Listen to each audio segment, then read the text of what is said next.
অনেক লোড থাকে তো। তো এটা বুঝতে পারছেন 0 থেকে 9, তো এখানে কয়টা এলিমেন্ট আছে? 10টা এলিমেন্ট আছে। এখানে যে a of 10 দেওয়া আছে, অনেকে জিজ্ঞেস করে ম্যাম এখানে যে a of 10টা দেওয়া থাকলো তো 10 নাম্বার ইন্ডেক্সটা কোথায়? তো আমি তাদেরকে সেটা বলি যে দেখেন এখানে 10টা তো কোনো ইন্ডেক্স না, এখানে 10 হচ্ছে আপনার সাইজ, কতগুলো ভ্যালু এই অ্যারেটার মধ্যে অ্যাডজাস্ট হতে পারে, কতগুলো ভ্যালু এই অ্যারেটার মধ্যে কি হতে পারে? অ্যাডজাস্ট হতে পারে। ঠিক আছে, যতগুলো ভ্যালু অ্যাডজাস্ট করতে পারবে সেটাই হচ্ছে তার সাইজ। ঠিক আছে, 0 থেকে 9 পর্যন্ত কয়টা সংখ্যা হচ্ছে? একদম এক্স্যাক্টলি 10টা সংখ্যা হচ্ছে।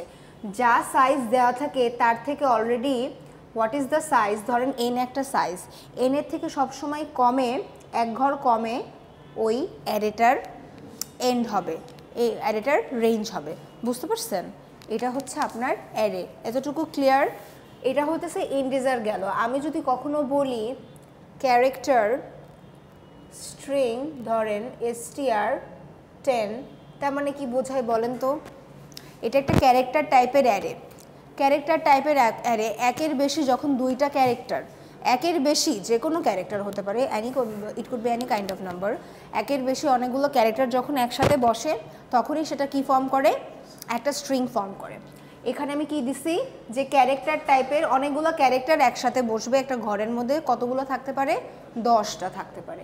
ধরেন যে কোনো ঘর আছে 1 2 3 4 1 2 3 4 5 6 7 8 9 10, এই একটা ঘর। ধরেন এখানে এ, এখানে B C D E F G H I J, 10টা আছে। ঠিক আছে, 10টা ঘর আছে, এক একটা কিন্তু এক একটা ক্যারেক্টার না, কিন্তু আমরা এই সবটাকে বলতেছি একসাথে, সবটাকে একসাথে বলতেছি না।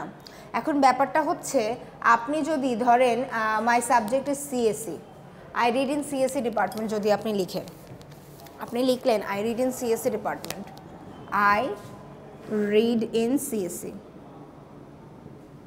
এই যে দেখেন এখানে যে এক একটা স্পেস আছে না, আমাদের যে কম্পাইলার আছে, কম্পাইলারের স্পেসগুলোকে কি ধরে নেয়? এক একটা ক্যারেক্টার ধরে নেয়। বাট আমরা তো স্পেসগুলোকে চাই না যে ক্যারেক্টার হিসেবে কাউন্ট হোক, রাইট? ওটা তো দরকার নাই, কারণ ওটা তো আমরা কোনো কিছু দেখতে পাচ্ছি না, যেটা দেখতে পাচ্ছি না সেটা কেন কাউন্ট করব? যদি আমি বলি এখানে মোট কতগুলো লেন্থ আছে, কতগুলো লেন্থ আছে, মানে what is the length of the string, মানে সেক্ষেত্রে আপনি তো আর নিশ্চয়ই স্পেসগুলোকে কাউন্ট করতে যাবেন না, রাইট? শুধুমাত্র আপনি ক্যারেক্টারগুলোকে কাউন্ট করবেন। তো একটা স্ট্রিংয়ের যে এন্ড, একটা স্ট্রিং যে শেষ হয়েছে, সেটা আমাদের কম্পাইলারকে বোঝাইতে হয় একটা টার্ম দিয়ে, সেটা হচ্ছে এটা দিয়ে /0। কি দিয়ে? /0। একটা স্ট্রিংয়ের এন্ড বোঝানোর জন্য কি দিয়ে সেটাকে এন্ড বোঝানো হয়? /0। এটা দিয়ে একটা স্ট্রিংয়ের কি বোঝানো হয়? যে that is the end of the string. বুঝতে পারছেন? আপনারা একটু নোট করেন না কেন?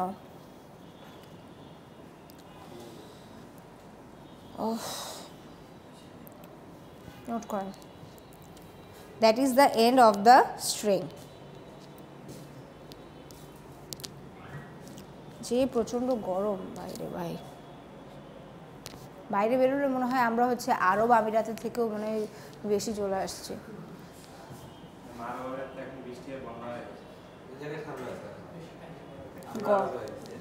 হ্যাঁ,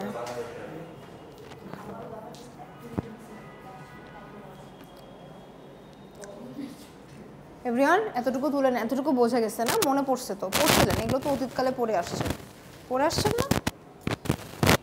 কই আপনাদের আর স্টুডেন্ট কই? কেউ তো কোনো রেসপন্স করে না।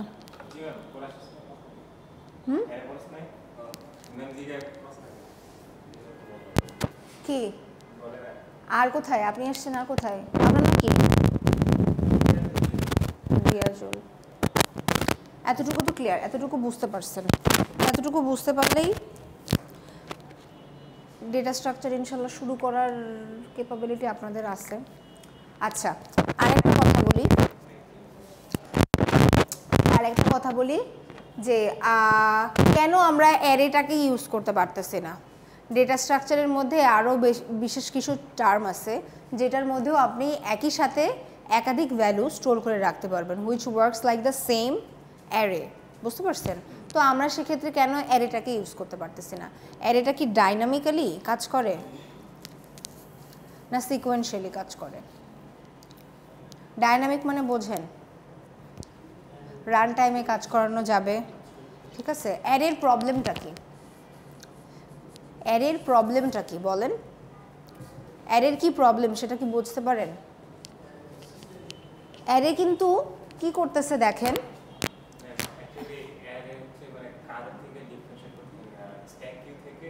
স্ট্যাক কিউ বলতে মানে অ্যারের ডান ডিফারেন্সিয়েশন না, আমি বলতেছি যে অ্যারের থেকেও কেন ডেটা স্ট্রাকচারে যে বাকি টার্মগুলোকে আছে ওগুলোকে কেন প্রিফার করা হয়েছে, বা লিঙ্ক লিস্টকে কেন অ্যারের উপরে প্রিফার করা হয়েছে, সমস্যাটা কোথায়? এটাকে স্কিপ করার বা এটার থেকে বেটার আর একটু ভার্সন আসার জন্য এটার তো একটা সীমাবদ্ধতা থাকা দরকার না, একটা লিমিটেশন থাকা দরকার। তো আমি এটা জিজ্ঞেস করতেছি যে লিমিটেশনটা কি? লিমিটেশনটা হচ্ছে স্পেস, ঠিক আছে? ধরেন আপনি বিশাল বড় একটা জায়গা আপনি কি করে রাখছেন, অ্যালোকেট করে রাখছেন, হ্যাঁ? সে ফর অ্যান এক্সাম্পল আপনাদের ক্লাস হওয়ার জন্য আমি এই দুটো রুমকে অ্যালোকেট করে রাখছি যে এই দুটো রুম শুধুমাত্র সিএসসি স্টুডেন্টরাই বসবে, বুঝতে পারছেন? কিন্তু আমি দেখলাম আমার এই দুটো রুম লাগতেছে না, আপনারা শুধু এই কয়জন আসছেন, হ্যাঁ? আর ওই রুমে তাহলে কেউ বসতেইছে না, তাহলে ওই রুমটা পুরাই ফাঁকা থাকলো না? বলেন, পুরাই ফাঁকা থাকলো না? তাহলে ওই রুমটা তো অন্য কেউ কাজে লাগাইতে পারতো না? তাহলে এটা কি একটা মেমোরি ওয়েস্ট হচ্ছে না? আর মেমোরি ওয়েস্ট মানে কি, সিপিইউ এর যে একটা আপনার কার্যক্ষমতা থাকে সেটারও একটা ওয়েস্ট হচ্ছে না, কম্পাইলারের একটা ওয়েস্ট হচ্ছে না? এটাই ছিল বেসিক প্রবলেম, বুঝছেন? যে আমরা মেমোরিটাকে কোনোভাবেই ইউটিলাইজ করতে পারছি না, ফুল মেমোরিটাকে ইউটিলাইজ করতেছি না, মেমোরি তো আমার নষ্টই হয়ে গেল, ওই মেমোরিটাকে আমি কাজে লাগাইতে পারতাম না। এটাই ছিল সমস্যা। যে দেখেন আপনি অ্যারের সাইজ এখানে কত ডিক্লেয়ার করছেন, 1000, সে ফর অ্যান এক্সাম্পল আপনি 1000টা ভ্যালু রাখতে পারবেন, কিন্তু আপনি যখন ভ্যালুগুলো ইনপুট নিলেন, ধরেন একটা লুপ চালাইছেন, লুপ তো বোঝেন, লুপ তো বোঝেন, i is equal to 1, i less than or equal 100, i plus plus। আপনাদের তো আজকে পুরোটাই থিওরি ক্লাস না, ঠিক আছে? i is equal to 1, i less than or equal 100, i plus plus, ঠিক আছে? আমি কি করলাম, স্ক্যানএফ করছি,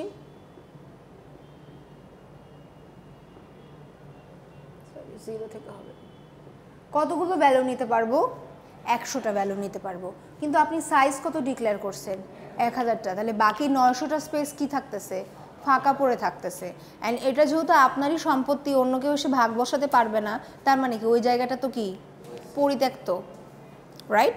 ওই জায়গাটার উপরে কেউ কি করতে পারতেছে? তো এটা একটা huge disadvantage. This is basically the major advantage, বুঝতে পারছেন? হ্যাঁ, আর অ্যারের মধ্যে আমি বললাম যে এই অ্যারের মধ্যে কোথাও 18 আছে কিনা তুমি খোঁজো, এই অ্যারের মধ্যে কি কোথাও 18 আছে নাকি খোঁজো, তাই না? তাহলে তুমি প্রত্যেকটা কি করবেন, প্রত্যেকটা ভ্যালু চেক করবেন যে সেটা 18 কিনা, প্রত্যেকটা ভ্যালুকে কিন্তু চেক করতে হবে, আপনি কিন্তু র্যান্ডমলি কোনো ভ্যালু চেক করতে পারবেন না। তার মানে কি আপনার রাস্তা কিন্তু একদম সোজা, আপনি ওই যে ফিজিক্সে পড়ছেন না, লব্ধি, এদিক ওদিক যাইতে পারেন না, আপনাকে কিন্তু মানে আপনি কোনো বাঁকা নিতে পারেন না, ধরেন সোজা যাইতে হবে, সোজা যাইতে গেলে সবসময় কিন্তু সময় বেশি লাগে। ফিজিক্সে পড়ে আসছেন না, নৌকা জিগজ্যাগ যায় বলে কিন্তু সময় কম লাগে, একদম সোজা গেলে কিন্তু সময় বেশি লাগতো, কারণ আপনি সোজা যাবেন, স্রোত যদি থাকে আপনাকে ধাক্কা দিয়ে কিন্তু নিয়ে চলে যাবে, ঠিক আছে? আর যদি স্রোত না থাকে তাহলে কিন্তু আপনি দ্রুত যেতে পারবেন, তাই না? স্রোতের জন্য কিন্তু আপনি দেখা যাচ্ছে কি বেঁকে চলে গেছেন, তীরে চলে গেছেন, কিন্তু আপনি যদি ওইটাই সোজা রাস্তা দিয়ে যেতে চান তাহলে কি বেশি সময় লাগতো না? ধরেন নদীতে স্রোতও নাই সেরকম, তাহলে কিন্তু অনেক বেশি সময় লাগতো। তো ব্যাপারটা হচ্ছে সেরকম, কোনো একটা নাম্বার খোঁজার জন্য আপনাকে কি করতে হচ্ছে, পুরো অ্যারেটাকে দেখতে হবে, পুরো অ্যারেটাকে দেখতে হবে, হ্যাঁ? তো এটাও কি সময় বেশি লাগতেছে না? যে কোনো একটা নাম্বার যদি আপনি খুঁজতে যান, আপনি চেক করতে চান, আপনি যদি কোনো একটা নাম্বার কি করতে চান, খুঁজতে যান, চেক করতে যান, তাহলে কি হবে, আপনার সময় বেশি লাগবে। অ্যারের উপরে কিছু প্রবলেম দিব নেক্সট দিন ল্যাবে। এই সপ্তাহে কবে ল্যাব আছে? ল্যাব আছে ফ্রাইডে, বাদ দেন, বুধবারের আগে বলেন, আপ টু মঙ্গলবার। হ্যাঁ, সিপি2 না, ডিএসএল ল্যাব আছে কবে একটু দেখবেন, একটু থামেন আমি দেখছি। কালকে আমার সাথে ল্যাব থাকার কথা না, কালকে কেন মঙ্গলবার, কালকে সোমবার। ও আপনার ডিএসএল ল্যাব, আচ্ছা, তাহলে ডিএসএ নেক্সট ল্যাবে আমি আপনাদেরকে অ্যারে রিলেটেড কিছু প্রবলেম দিব, আমি নিজেও কিছু করে দেখাবো, then I will give you as task. Okay, কি সি দিয়ে করছি বা কমফোর্টেবল, আমি বেসিক্যালি সিকেই ফলো করছি। কেন আপনি কি না, সি ল্যাঙ্গুয়েজ কিন্তু ভুলে যাওয়ার, ল্যাঙ্গুয়েজ কিন্তু ভুলে যাওয়ার জিনিস না। আমিও সি, আমি বেসিক্যালি আমি আমার ভার্সিটির বিগত লাস্ট 2 বছর থেকে পাইথনে করতাম, so I totally forgot C actually, বুঝতে পারছেন? সি কেন বলছি, কারণ সি আপনার মার্কেটে কম্পিটিটিভ প্রোগ্রামিংয়ের জন্য বেশি কমফোর্টেবল। পাইথন তৈরি হয়েছে সি দিয়ে, বুঝতে পারছেন?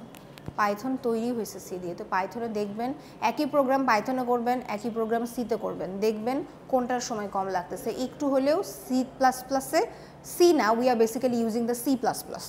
ওকে, বুঝতে পারছেন? একটা স্ট্রাকচারের মধ্যে এই সবগুলোকে না, সি এর সব স্ট্রাকচারগুলোকে না ইয়াতে ইউজ করা যায়, সি প্লাস প্লাস ইউজ করা যায়, বুঝতে পারছেন? সবগুলোকে ইউজ করা যায়।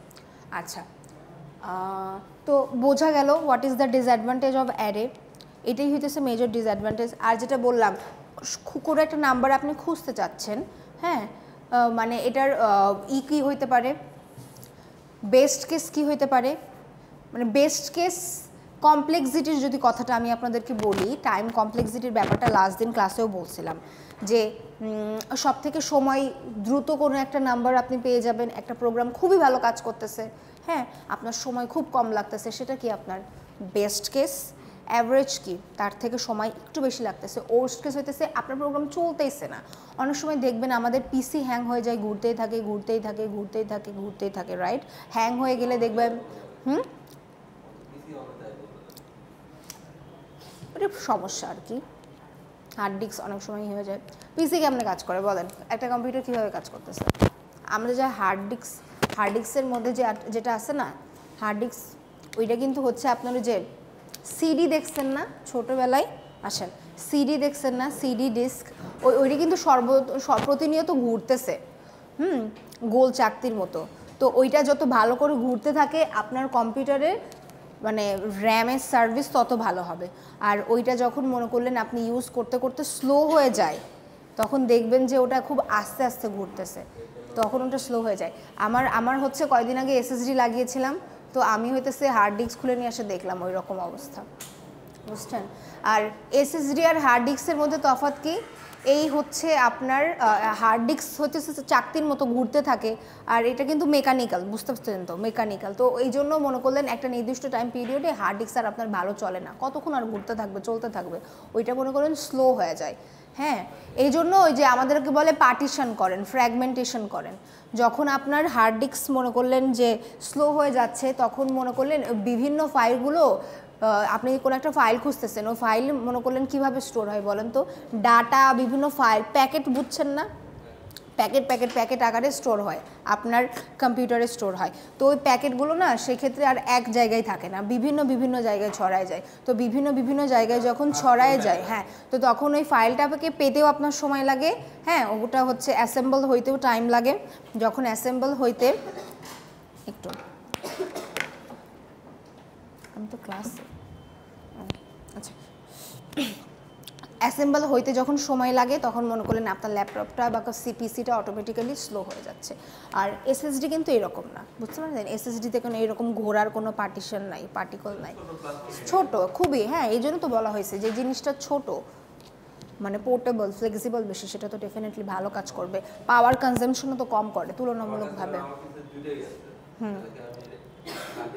না, ভালো হার্ড ডিস্ক থাকলে তো আপনি অনেক বেশি স্টোরেজ পাইতেছেন। এসএসডি যদি স্পিড বাড়ানোর জন্য কাজে লাগে, হ্যাঁ, আর স্টোরেজ চাইলে তো হার্ড ডিস্ক ডেফিনেটলি আছে। হার্ড ডিস্ক দুটোই রাখা যায়, কিন্তু হার্ড ডিস্ক সরাই ফেললে স্টোরেজটা কমে যায়। আর অনেক বেশি দামি এসএসডি যদি কিনতে চান, সেটা কিন্তু দাম অনেক বেশি, বুঝতে পারছেন? এখন আপনি যদি কিনতে পারেন হ্যাঁ, কি বলতেছেন?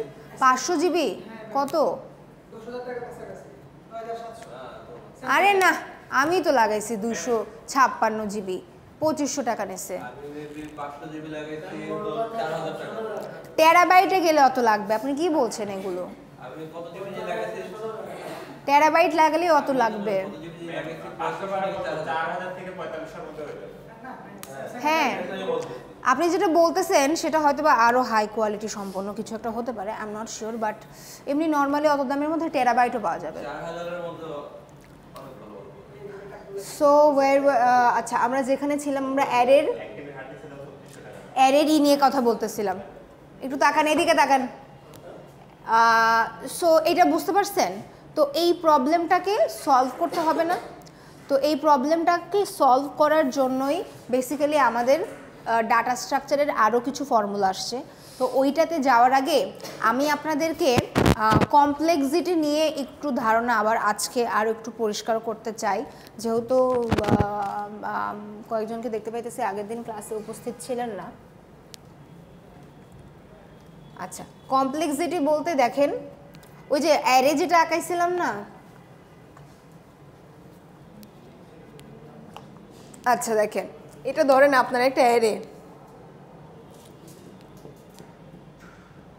এটা একটা অ্যারে ধরেন, আপনি ধরবেন 18 এই নাম্বারটাকে খুঁজতেছেন, আপনি 18 এই নাম্বারটাকে খুঁজতেছেন অ্যারের মধ্যে, দেখা গেল 18 এখানে নাই, 18 একদম শুরুতেই আছে। তো শুরুতেই যদি পেয়ে যান আর কি বাকি নাম্বারগুলো দেখার দরকার আছে? বাকি নাম্বারগুলো আর দেখার দরকার আছে? আমি তো কথা বলবো সেই নিয়ে, এই জন্যই তো। ঠিক আছে 18 যদি শুরুতেই থাকে তাহলে শুরুতেই পেয়ে গেলেন, আর কি যাওয়ার দরকার আছে? তার মানে কি দেখেন একবার খোঁজাতেই পেয়ে গেছেন। ঠিক আছে তাহলে সেক্ষেত্রে আপনার কমপ্লেক্সিটি কত হবে? ও অফ 1, একদম শুরুতে মাথার সামনেই পেয়ে গেছেন। বুঝতে পারছেন? আর দেখা গেল আপনার এই 18 একদম এখানে আছে, তাহলে সেক্ষেত্রে কি পুরা একটা লুপ যাইতে হয়েছে না? সেক্ষেত্রে কমপ্লেক্সিটি কি হবে? ও অফ এন। এটা কি হচ্ছে? ওর্স্ট কেস হইতেছে। ওর্স্ট কেস আমি বলতেছি না যে আপনার সময়টা আরও বেশি লাগবে, ওর্স্ট কেস এইটা হয় না। হ্যাঁ ওর্স্ট কেস হইতেছে আপনার যখন এক্সপোনেনশিয়াল এরকম হয় তখন সেটা ওর্স্ট কেস হবে। এক্সপোনেনশিয়াল এত কিছু ভাইবেন না, আমি যেটাই বলবো সেটাই খুব ক্ল্যারিফাই করে দেবো। ঠিক আছে আবার আরেকটা দেখেন 18 এখানে পাইলেন, তো এখানে যাইতে যতটুকু সময় লাগছিল এখানে আসতে তার থেকে একটু কম সময় লাগার কথা না? বাট এটার থেকে বেশি সময় লাগার কথা, তাই না? তাহলে এটাকে আপনি কি বলতে পারেন? Average case. এটা জাস্ট বোঝাইতেছি যে ওর্স্ট কেসের মধ্যে তফাৎটা কি, অ্যাভারেজ কেসটা কি, বেস্ট কেসটা কি। বুঝতে পারছেন?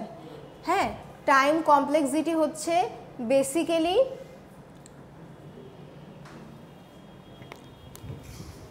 একটু ভিডিওটা পজ করেন তো।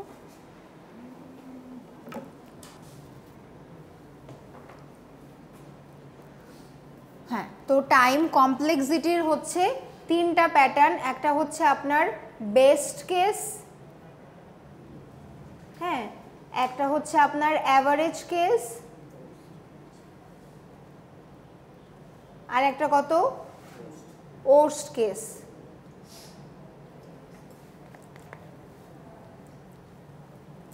আপনাদের সিপি আর ডিএসএ শুরুতেই বলে দেই দিস আর অতপ্রতভাবে জড়িত। ঠিক আছে ডিপলি ইন্টারলিঙ্কড। বুঝতে পারছেন? শুধুমাত্র কি তফাৎটা হবে সিপির ক্ষেত্রে? To be into a competitive programming you have to practice a lot more. Okay, use the knowledge of DSA and apply it into CP2 or CP competitive programming. আপনি এখানে সিএসসি পড়তে আসছেন, ডেফিনেটলি আমি আপনাকে ধরে নেব যে আপনি কম্পিউটার প্রোগ্রামিং করতে পারবেন। বুঝতে পারছেন? Don't think that you can skip it. I want to be a database administrator or I want to be a network engineer.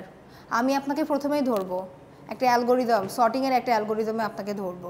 তো আপনি যদি ভাবেন এটা স্কিপ করেও তো আমি চাকরি পেতে পারি, don't think that. This are the pre steps to qualify to or to crack a job interview. ভাববেন না যে এটাকে ছেড়ে আপনি কখনোই বাঁচতে পারবেন। আপনাদেরকে কয়টা কোর বিষয়ের নাম বলে দেই যেটাকে আপনি একদম খুবই অন্ধভাবে পড়াশোনা করতে হবে। অন্ধভাবে বলতে আমি মুখস্থ বিদ্যা আবার কইরেন না, মুখস্থ বিদ্যা না, আমি বলতেছি যে ইটস লাইক আমাকে এটা পারতেই হবে, এটা খুব ভালো করে জানতে হবে। Okay, OOP, what is the full form of OOP? Object oriented programming. Data structure and algorithm. Actually আমি আমার ভার্সিটিতে ডেটা স্ট্রাকচার একটা পড়ছি, অ্যালগোরিদম আর একটা কোর্স ছিল, আপনাদের এখানে দুটোকে মার্জ করে দেওয়া হয়েছে, ঠিক আছে। ওপি। আর একটা কি DBMS. What is the full form of DBMS? Database management system. আর একটা আছে সেটা হচ্ছে বেসিক প্রবলেম সলভিং নলেজ।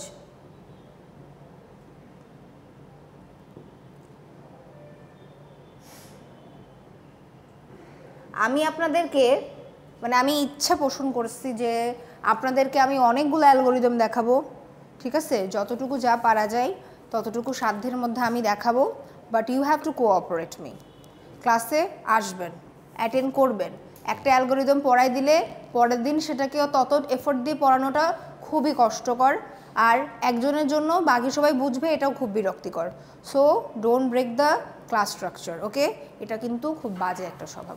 আর আপনি ক্লাসে আসেন, ক্লাসে যা রেগুলার পড়ানো হচ্ছে সেগুলো নোট ডাউন করেন, একটু রেগুলার হন, একটু বোঝা ট্রাই করেন, আপনার রেজাল্ট এমনিতেই ভালো হবে, ট্রাস্ট মি। স্কুলে যারা যাইতো রেগুলার তারা ডেফিনেটলি কোনো দিন দেখছেন ফেল করছে?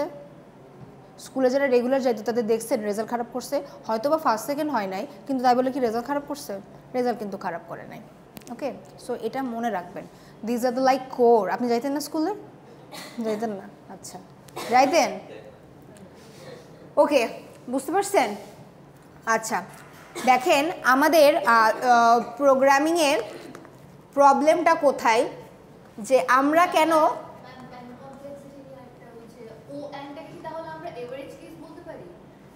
সেটা ডিপেন্ড করবে, এটা ডিপেন্ড করবে, এবং এটা হচ্ছে আপনি comparative. You can say a case, মানে বেস্ট কেস ওয়ার্স্ট কেস বলে দিতে পারেন, কিছু ক্রাইটেরিয়া আছে। হ্যাঁ হ্যাঁ, দেখেন ওই যে বোঝাইলাম না যে শুরুতেই পেয়ে গেলেন, তাহলে সেটার কমপ্লেক্সিটি কত হইল? ও অফ 1 হইল, তাহলে সেটার জন্য কি হবে? বেস্ট কেস হবে। একদম যদি শেষে পান তাহলে কি হবে? ও অফ n হবে। মিডলে যদি পান তাও তো কতগুলো নাম্বার চেক করে আসতে হয়েছে না? তাও কিন্তু তার এভারেজ কেস কত হচ্ছে? ও অফ nই হচ্ছে। ধরেন ওর্স্ট কেসটা কত হচ্ছে? ও অফ nই হচ্ছে। বেস্ট কেসটা কত? ও অফ 1। বুঝতে পারছেন? এই ও অফ n যে সবসময় ওর্স্ট আর এভারেজ কেস তা না, এই জন্য আমি বলতেছি যে এটা কম্প্যারেটিভ। অন্য কোনো প্রোগ্রাম নিয়ে আপনি দেখেন যেখানে আপনি কোনোভাবে ও অফ 1 পাচ্ছেন না, say for an example, okay? So দেখা যাচ্ছে যে সেখানে আপনার বেস্ট কেসটা কি? সেখানে আপনার বেস্ট কেসটা ও অফ nই। বুঝতে পারছেন? এটা কম্প্যারেটিভ, এটা চেঞ্জ হতে পারে সিচুয়েশন সাপেক্ষে, অবস্থা সাপেক্ষে এটা চেঞ্জ হতে পারে। একটা অ্যালগোরিদম ইমপ্লিমেন্টেশন করছেন যেখানে আপনি কোনো মতে শুরুতে পাইতে পারেন না, রাইট? সো সেটা চেঞ্জ হইতে পারে শুরুতে। আচ্ছা দেখেন, আমি যেটা আপনাদেরকে ডাটা স্ট্রাকচার না অ্যালগোরিদম, ডেটা স্ট্রাকচারের কনসেপ্টটা তো বুঝলেন, অ্যারের কি অসুবিধাটা ছিল, রাইট? বুঝছেন তো কি অসুবিধা ছিল? স্পেস কম, হ্যাঁ, টাইম আর সিকোয়েন্সিয়াল খুঁজতেও সময় লেগে যায়। ইন শর্ট নিয়মে হইতেছে সময় বেশি নাই, স্পেস বেশি নাই, টাইম আর স্পেস দুইটাই ওর প্রবলেম, রাইট? তো এটা তো বুঝলাম, কিন্তু আমার ব্যাপারটা হইতেছে যে অ্যালগোরিদম এত কেন আসলো দুনিয়াতে? বিজ্ঞানীরা কেন এত অ্যালগোরিদম নিয়ে আসলেন? কেন? What is the reason behind it? এইটার পেছনে কী কারণ বলেন? কাজগুলোকে সহজ করার জন্য? তো অ্যালগোরিদম জানতে গেলে আপনাকে তো অনেক পড়াশোনা করতে হবে, you have to acquire lot of knowledge. এটা তো আপনার কাজকে কঠিনও বানাই দিল, রাইট? কাজগুলোকে সহজ করার জন্য না বলে we could say that to make our programming knowledge, to make our programming skill more efficient. এমন না যে আপনার প্রোগ্রাম দেখে আমার মনে হয় এটা তো garbage, right? It should be like neatly it should be neatly arrange, right? খুব সুন্দরভাবে প্রিসাইজলি আপনাকে অ্যারেঞ্জ করতে হবে, বুঝতে পারছেন? সো বেসিক্যালি ডেটা অ্যালগোরিদমের কনসেপ্টটা আসছে কিছু প্রবলেম সলভ করার জন্য, বিশেষ করে টাইম কমপ্লেক্সিটির ব্যাপারটাকে সলভ করার জন্য, কিভাবে এটাকে কমায় নিয়ে আসা যায়। দেখেন একটা নাম্বার আপনি খুঁজতেছেন, for i is equal to 1, i less than n, i plus plus।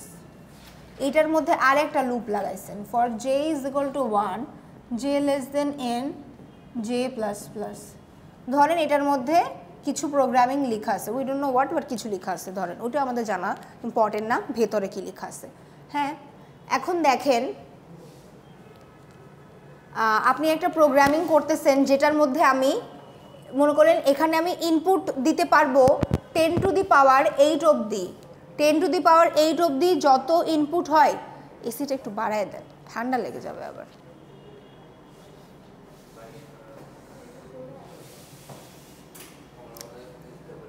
তো আমি আপনাকে বলে দিছি যে আপনি যেই প্রোগ্রাম লিখবেন সেখানে কি আমরা ইউজার ইনপুট দিতে পারি না? হ্যাঁ, ইউজার ইনপুট দিতে পারি না। তো ইউজার ইনপুট সর্বোচ্চ কত রেঞ্জের মধ্যে দিতে পারবো? ইউজার ইনপুট সর্বোচ্চ 10 টু দি পাওয়ার 8 এই রেঞ্জের মধ্যে দিতে পারবো। এই ইনপুট কত দূর অবধি দিতে পারবো? 10 টু দি পাওয়ার 8 এই রেঞ্জ অবধি আমি কি দিতে পারবো? ইনপুট দিতে পারবো। 10 টু দি পাওয়ার 8 একটা হিউজ নাম্বার না? কত হয় বলেন? 1 2 3, হ্যাঁ কয়টা শূন্য? 1 2 3 4 5 6 7 8, কত বড় number.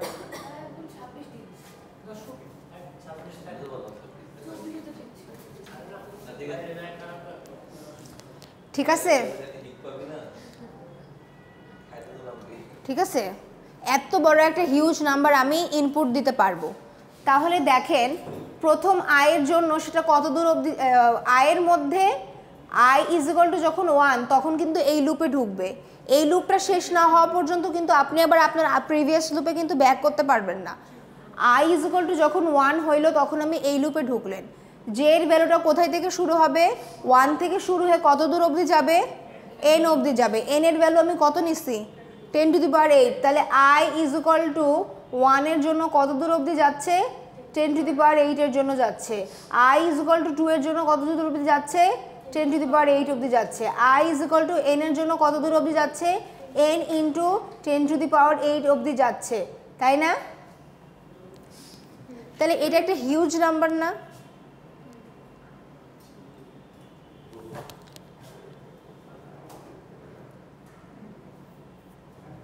i is equal to 10 to the power 8, হ্যাঁ, তাহলে এটা একটা হিউজ নাম্বার না? তো আপনাকে কি আমি যদি 0.5 সেকেন্ড সময় দেই আর 1 সেকেন্ড সময় দেই যে তার মধ্যে আপনার প্রোগ্রামটা রান করতে হবে, তাহলে আপনি কি মনে করেন যে এই প্রোগ্রামটা রান হওয়ার যোগ্যতা রাখে? তো হিউজ লাগবে, এত বড় প্রোগ্রাম রান করতে গেলে এই ঘরের সমান হার্ড ডিস্ক লাগবে আপনার, তাই না? এতটুকু তো সম্ভব না, এটুকু তো সম্ভব না। এই জন্য দেখেন এখানে এই প্রবলেমগুলো সলভ করার জন্য যে আমি এখানে 2টা লুপ দিয়ে কি আমার এই প্রবলেমটা সলভ করতে হবে? আর কি কোনো ওয়ে নাই? আমি একটু ওয়ে ভাবি, আমি একটু বিকল্প ভাবি, তাই না? আর কি কোনো ওয়ে নাই? আমি একটু বিকল্প ভাবি যে আমি প্রবলেমগুলোকে কি করতে পারি, সলভ করতে পারি কি না, এটা একটু ভাবি। তো এই ধারণাগুলোকে, এই জাতীয় প্রবলেমগুলোকে সলভ করার জন্যই আমাদের বিভিন্ন অ্যালগোরিদম আসছে, বুঝতে পারছেন? বিভিন্ন ক্রাইটেরিয়া আসছে, ওগুলো আমরা ইউজ করব। ওগুলো না ইউজ করলে আপনার প্রোগ্রামে অ্যাকসেপ্ট হবে না। দেখেন এটার কমপ্লেক্সিটি আমি আপনাকে বলি, একটা লুপ যদি n অবধি চলে তার জন্য কত হয়? কমপ্লেক্সিটি O অফ n হয়। n যদি আবার n অবধি চলে তার জন্য কত হয়? n স্কোয়ার হয়, তাই না? তাহলে এটার কমপ্লেক্সিটি কত? O of n square.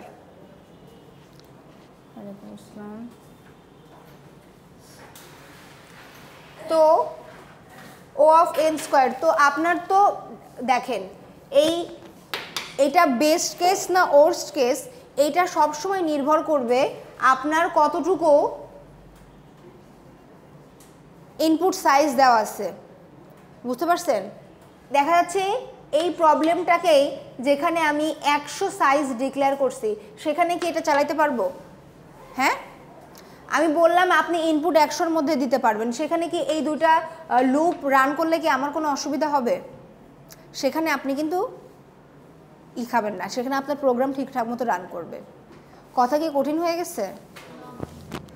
বলতেছি এটা সাইজের উপরে ডিপেন্ড করে, আপনি যেটাকে সুইটেবল করতে যাচ্ছেন। আচ্ছা ধরেন আপনি একটা ছোট্ট একটা অ্যাপ্লিকেশন বানাইছেন, হ্যাঁ, সেটা একটা ছোট্ট অর্গানাইজেশনে কাজ করতে পারতেছেন, হ্যাঁ, কিন্তু আপনার যখন এখানে বড় বড় 3-4টা বিল্ডিং একসাথে অ্যাসেম্বল করেই ওই সফটওয়্যারটাকে রান করতে হচ্ছে, তখন কি আপনার ওই ছোট্ট প্রোগ্রামটা রান করবে?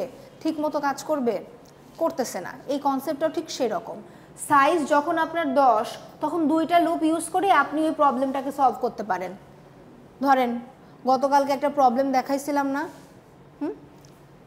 CP2-তে পরশু দিনকে, ওই যে অ্যারের নাম্বারগুলো যোগ করে ইন্ডেক্স দেখাইতে বললাম, তাই না?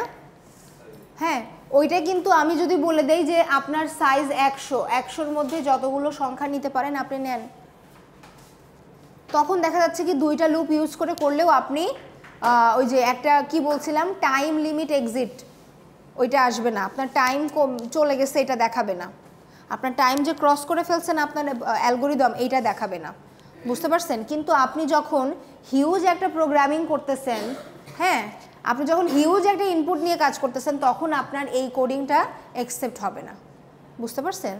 যখন একটা হিউজ ডাটা সেট নিয়ে কাজ করেন তখন এটা কি হবে না, অ্যাকসেপ্টেড হবে না। সেই ক্ষেত্রে কি করতে হবে, ফর্মুলা চেঞ্জ করতে হবে, টেকনিক কি করতে হবে, চেঞ্জ করতে হবে, বুঝতে পারছেন? ফর্মুলা চেঞ্জ করতে হবে, টেকনিক চেঞ্জ করতে হবে, আদারওয়াইজ কি হবে না, পসিবল হবে না, বুঝতে পারছেন? আচ্ছা, এই জাতীয় প্রবলেমগুলোকে দূর করার জন্যই আমাদের বিভিন্ন অ্যালগোরিদম ইনোভেশন আসছে, ইনভেন্ট হয়েছে সেগুলো, এবং সেগুলো আমরা প্রোগ্রামাররা কিভাবে আমাদের প্রবলেম সলভ করতে ইউজ করব সেটাই হচ্ছে আমাদের কাজ। এতটুকু কি ক্লিয়ার, বুঝতে পেরেছেন?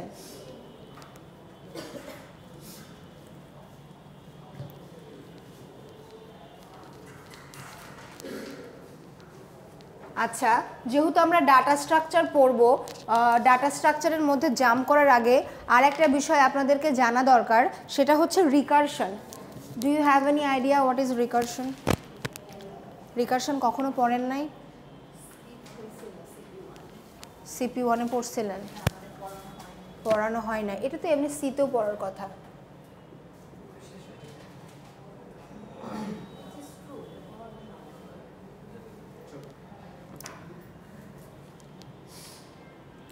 আচ্ছা, রিকারশন মানে কি জানেন?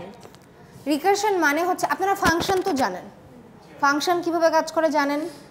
ফাংশন কিভাবে লিখতে হয় বলেন তো? সিতে একটা ফাংশন কিভাবে লিখতে হয়?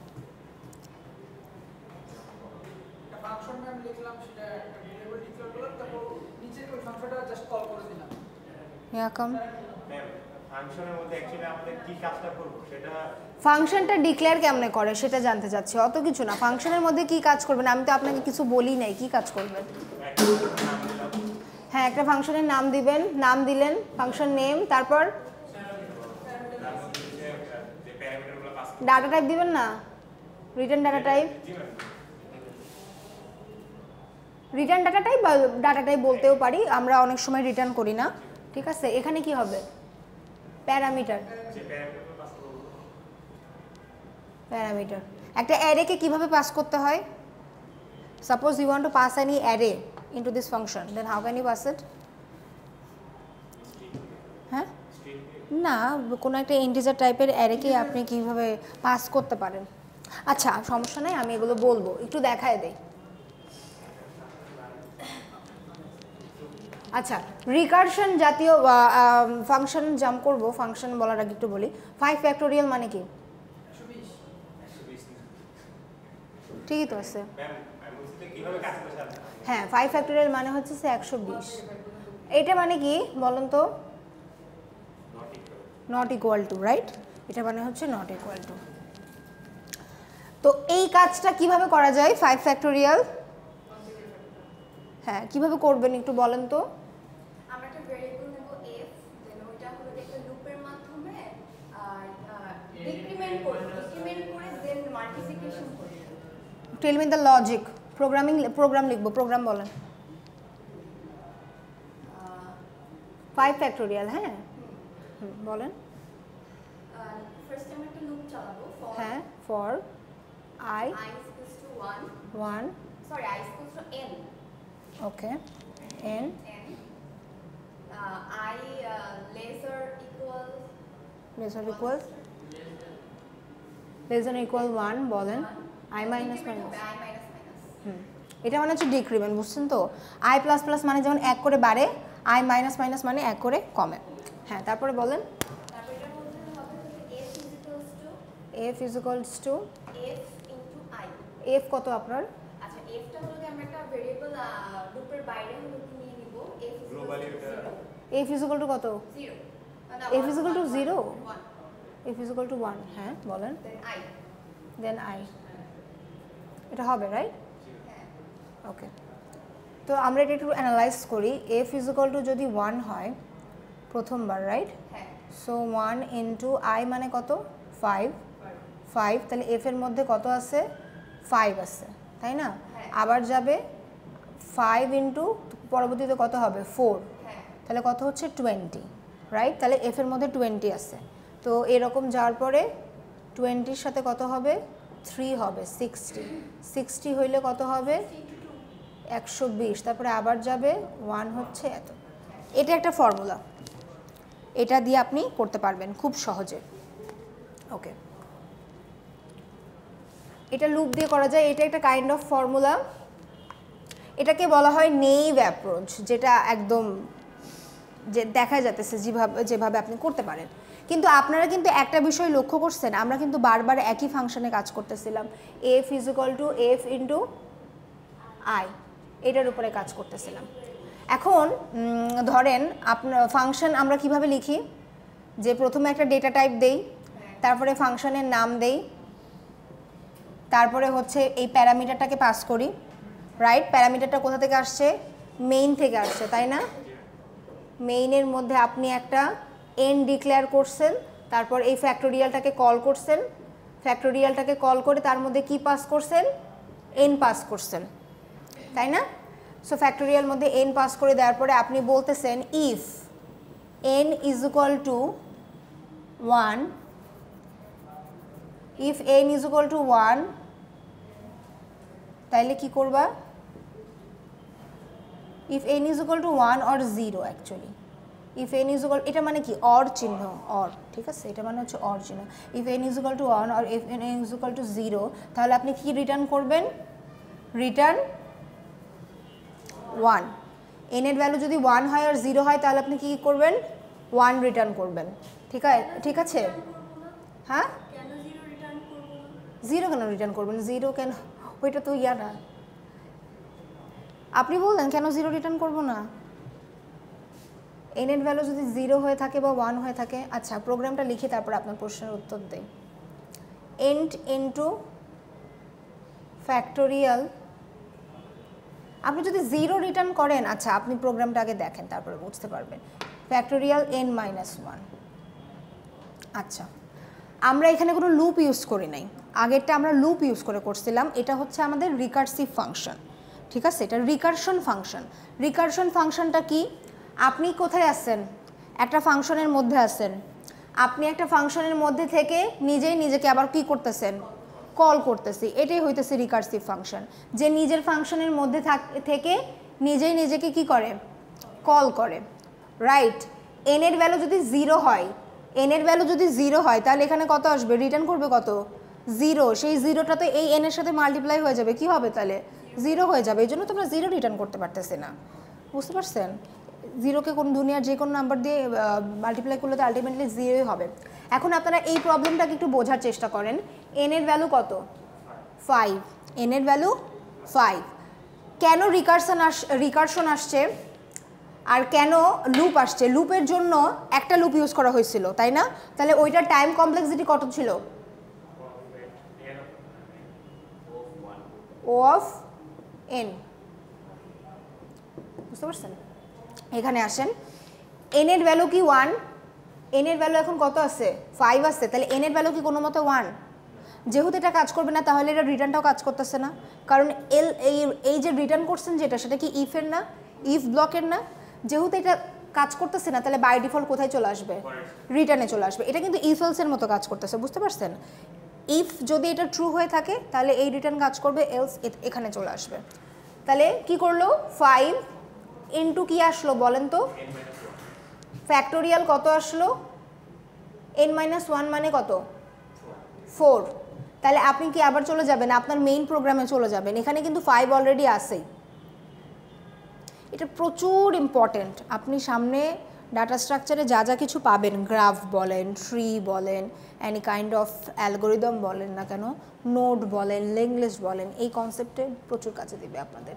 দেখেন আপনি কোথায় গেলেন, এখানে চলে যাবেন, আপনার কি এটা হয়েছে, এই কন্ডিশনটা কি ট্রু, তাহলে আবার কোথায় আসবেন, এখানে আসবেন। আপনার এখন n এর ভ্যালু কত, 4, তাইলে কত হচ্ছে, আবার 4 হবে, ফ্যাক্টোরিয়াল কত হবে, 3 হবে। আবার যান ভেতরে, আবার ওটার মধ্যে ফাংশনের মধ্যে আবার যান, আপনার কি এটা ট্রু, এই কন্ডিশনটা কাজ করে না, তাহলে কি হবে, 3 ইন্টু কত আসবে, আচ্ছা আমি f লিখি শুধু, ঠিক আছে, f ইন্টু 2, রাইট, তাহলে কি এটা কাজ করে না, তাহলে 5 ইন্টু 4 ইন্টু 3 ইন্টু কত 2, f ইন্টু 1, আবার যান, কত হয়েছে, n এর ভ্যালু যদি 1 হয় বা n এর ভ্যালু যদি 0 হয় তাহলে আমরা কত রিটার্ন করব, 1 রিটার্ন করে দিব, তাহলে এখানে আমাদের রিটার্ন চলে আসবে না, আমাদের কি আবার ঢোকার দরকার আছে এর মধ্যে, তাহলে কত পেয়ে গেলেন, 5 ইন্টু 4 ইন্টু 3 ইন্টু 2 ইন্টু 1, 4 5 20, 20 আর 3 60, 60 আর 2 120, বুঝছেন, এটা হচ্ছে রিকার্সিভ ফাংশন। রিকার্সিভ ফাংশন এভাবে কাজ করে। এতটুকু ক্লিয়ার এভরিওয়ান?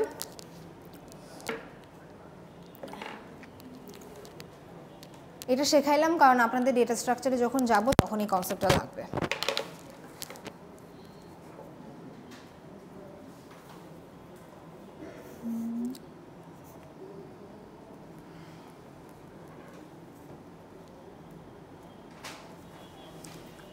আচ্ছা, বোর্ড দেখা যাবে না, বোর্ড দেখা যাচ্ছে না, ঠিক আছে।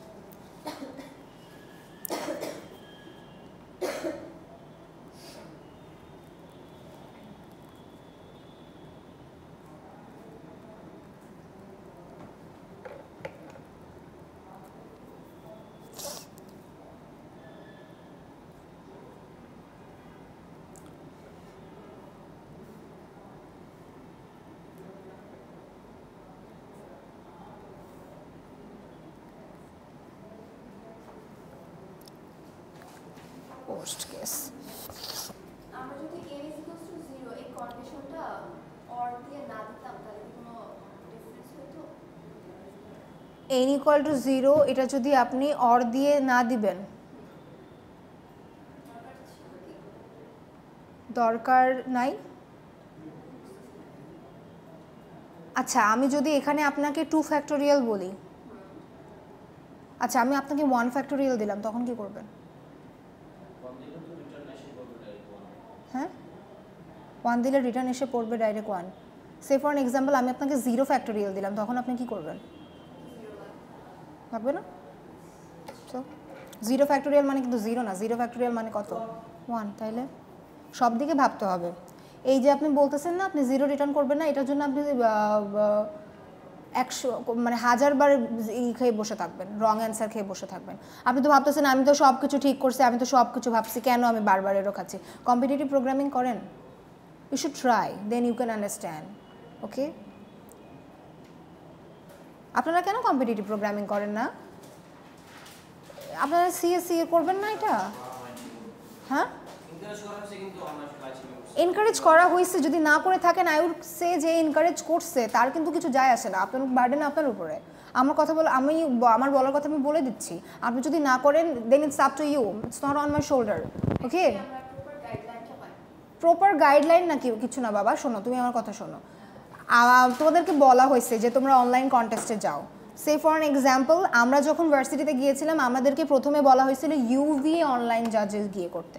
ওইখানে একদমই আপনারা ছোটোবেলায় এবিসিডি পড়ছেন না, সরিয়ে সরায় পড়ছেন না, স্বরবর্ণ উত্তর মানে ব্যঞ্জনবর্ণ পড়ছেন না, তো ইউভিএ অনলাইন জাজ, if I am not wrong এটার নাম ইউভিএ অনলাইন জাজে ছিল। আচ্ছা, ওইটাতে গেছিলাম, ওইটাতে একদম আপনার মানে স্ল্যাশ এন মানে একদম সিল্লি টাইপের মিস্টেক হলেও সেখানে ধরতো, মানে ওটা একদম হাতে খড়ি যেটা বলা যেতে পারে, ঠিক আছে। স্ল্যাশ এন না দিলে ওখানে আপনার এরর ধরবে। হ্যাঁ, কীভাবে 2টা নাম্বার যোগ করতে হয় তা শেখাবে। বুঝতে পারছেন? বিয়োগ করতে হয়, গুণ করতে হয়, হ্যাঁ, কিভাবে হ্যালো ওয়ার্ল্ড প্রিন্ট করতে হয় এগুলো শেখাবে। হ্যালো ওয়ার্ল্ডের পরে একটা স্ল্যাশ এন দেবেন, তাহলে কি সেটা পরের লাইনে চলে যাবে, তাই না? তারপরে যে আউটপুটটা আসবে সেটা কি হবে, তার পরের লাইনে চলে যাবে। এই জাতীয় জিনিসপত্র শেখাইতো। তো that was not so helpful actually. এই বিষয়গুলো আমরা মোটামুটি সবাই জানি। তারপরে আমাদের একটা কোর্স ছিল অ্যানালিটিক্যাল প্রোগ্রামিং, ঠিক আছে, সেকেন্ড সেমিস্টারে। অ্যানালিটিক্যাল প্রোগ্রামিংয়ে বেসিক্যালি সিএফএ আমরা করতাম। সিএফ মানে কি? Code forces. আপনারা জানেন সবাই কোড ফোর্সেস। কোড ফোর্সেসে আপনারা একদম ডিরেক্টলি কন্টেস্টের মধ্যে জাম্প করবেন না। I wouldn't say that you directly jump into the contest programming. পারবেন না তো, যা লাভ আছে নাকি? কি করবেন? কোড ফোর্সেসে যাবেন। অ্যাকাউন্ট কার কার আছে? সবার আছে more or less. You should also create an account, first bench. Okay, যাবেন, ওখানে দেখবেন মোস্ট সলভড প্রবলেম একটা জায়গা আছে। দেখবেন একটা হচ্ছে এরকম একটা চিহ্ন আছে, শর্ট ডেস্ক দেখবেন, ওটার উপরে ক্লিক করলে দেখবেন শর্ট ডিসেন্ডিং অ্যাকচুয়ালি। আমি দেখাবো আপনাদেরকে, তাও একটু মুখে বলে দিই যদি বাসায় গিয়ে একটু ঘাটতে করতে পারেন। ওইটাতে ক্লিক করলে দেখবেন মোস্ট সলভড প্রবলেম আসছে। মোস্ট সলভড প্রবলেম মানে বোঝেন, যে প্রবলেমগুলোকে সব থেকে বেশি মানুষ সলভ করছে। সবার উপরে দেখবেন ওয়াটারমেলন বলে একটা প্রবলেমও লেখা আছে, ঠিক আছে, 800 নাম্বারের, একদম সোজা। আপনি যদি জোড় বিজোড় নাম্বার বের করতে পারেন, ঠিক আছে, তাহলে ওই প্রবলেমটা পারবেন। এভাবে আরও আরও আরও কিছু প্রবলেম আছে, বুঝতে পারছেন? অ্যাটলিস্ট 50টা প্রবলেম সলভ করবেন, অ্যাটলিস্ট 50টা প্রবলেম সলভ করবেন। কোড ফোর্সেসে কিন্তু রেঞ্জ আছে কতগুলো, বুঝতে পারছেন? এ, বি, সি, ডি, ই এবার জি, এইচ পর্যন্ত আছে। এ হচ্ছে সব থেকে ইজি প্রবলেম, বলতেছি না সব থেকে ইজি প্রবলেম, বিকজ আপনারা বিগিনার হিসেবে আপনাদের কাছে ওইটাই অনেক বেশি কঠিন লাগতে পারে, রাইট? 800 লেভেলের যে প্রবলেমগুলো আছে, 600 থেকে 800, 900, 1000-এর মধ্যে, 3 ডিজিটসের মধ্যে, 4 ডিজিটসের মধ্যে যাওয়ার আগে চেষ্টা করেন 600 থেকে 900, এই জাতীয় প্রবলেমগুলো, এ আর বি যে প্রবলেমগুলো আছে, এ আর বি, সেগুলো সলভ করতে পারেন কি না। একটা প্রবলেম নিয়ে টানা 1 ঘন্টার বেশি সময় দেবেন না, বুঝতে পারছেন? টানা ভাববেন, খুব ইফেক্টিভলি ভাববেন কীভাবে এটা করা যেতে পারে। আকাশ বাতাসে ভাববেন না, নিজের মাথার মধ্যে কোনো চিন্তা ভাবনা নাই। খাতা কলম নিয়ে সামনে বসবেন, আপনার সামনে কম্পিউটার আছে, আপনি খাতা কলম নিয়ে খুলে বসবেন। কিভাবে পুরো লজিকটাকে দাঁড় করানো যায় সেই লজিকটা আপনার খাতায় লিখবেন, তারপরে সেটাকে আপনার কম্পিউটারে ইমপ্লিমেন্ট করা ট্রাই করবেন। This is the basically process. Okay, আকাশ বাতাসে কোনো চিন্তা ভাবনা হয়ে থাকে, মাথার মধ্যে চিন্তা করছে, এটা কিছু হতে পারে না। ওইটা করার পরে তারপরে সেটাকে দাঁড় করানোর চেষ্টা করবেন, ঠিক আছে? কারো না পারলে, একদমই হচ্ছে না, then take help of others. Guideline আছে, আপনি যদি গুগলে গিয়ে সার্চ করেন আপনি অনেক ধরনের সাজেশন পাবেন, তখন বুঝতে পারবেন যে আমার কোথায় ভুল হচ্ছিল বা আমি এটাকে কিভাবে করতে পারছিলাম না, বুঝতে পারছেন? 600 থেকে 900 লেভেলের প্রবলেমগুলো করার জন্য আপনাদের কোনো ডাটা স্ট্রাকচারের নলেজ লাগবে না। এটা এমনি যোগ বিয়োগের মতো যেরকম আমরা করে আসছি ওভাবেই করা যাবে, বুঝতে পারছেন? খুব ইজি।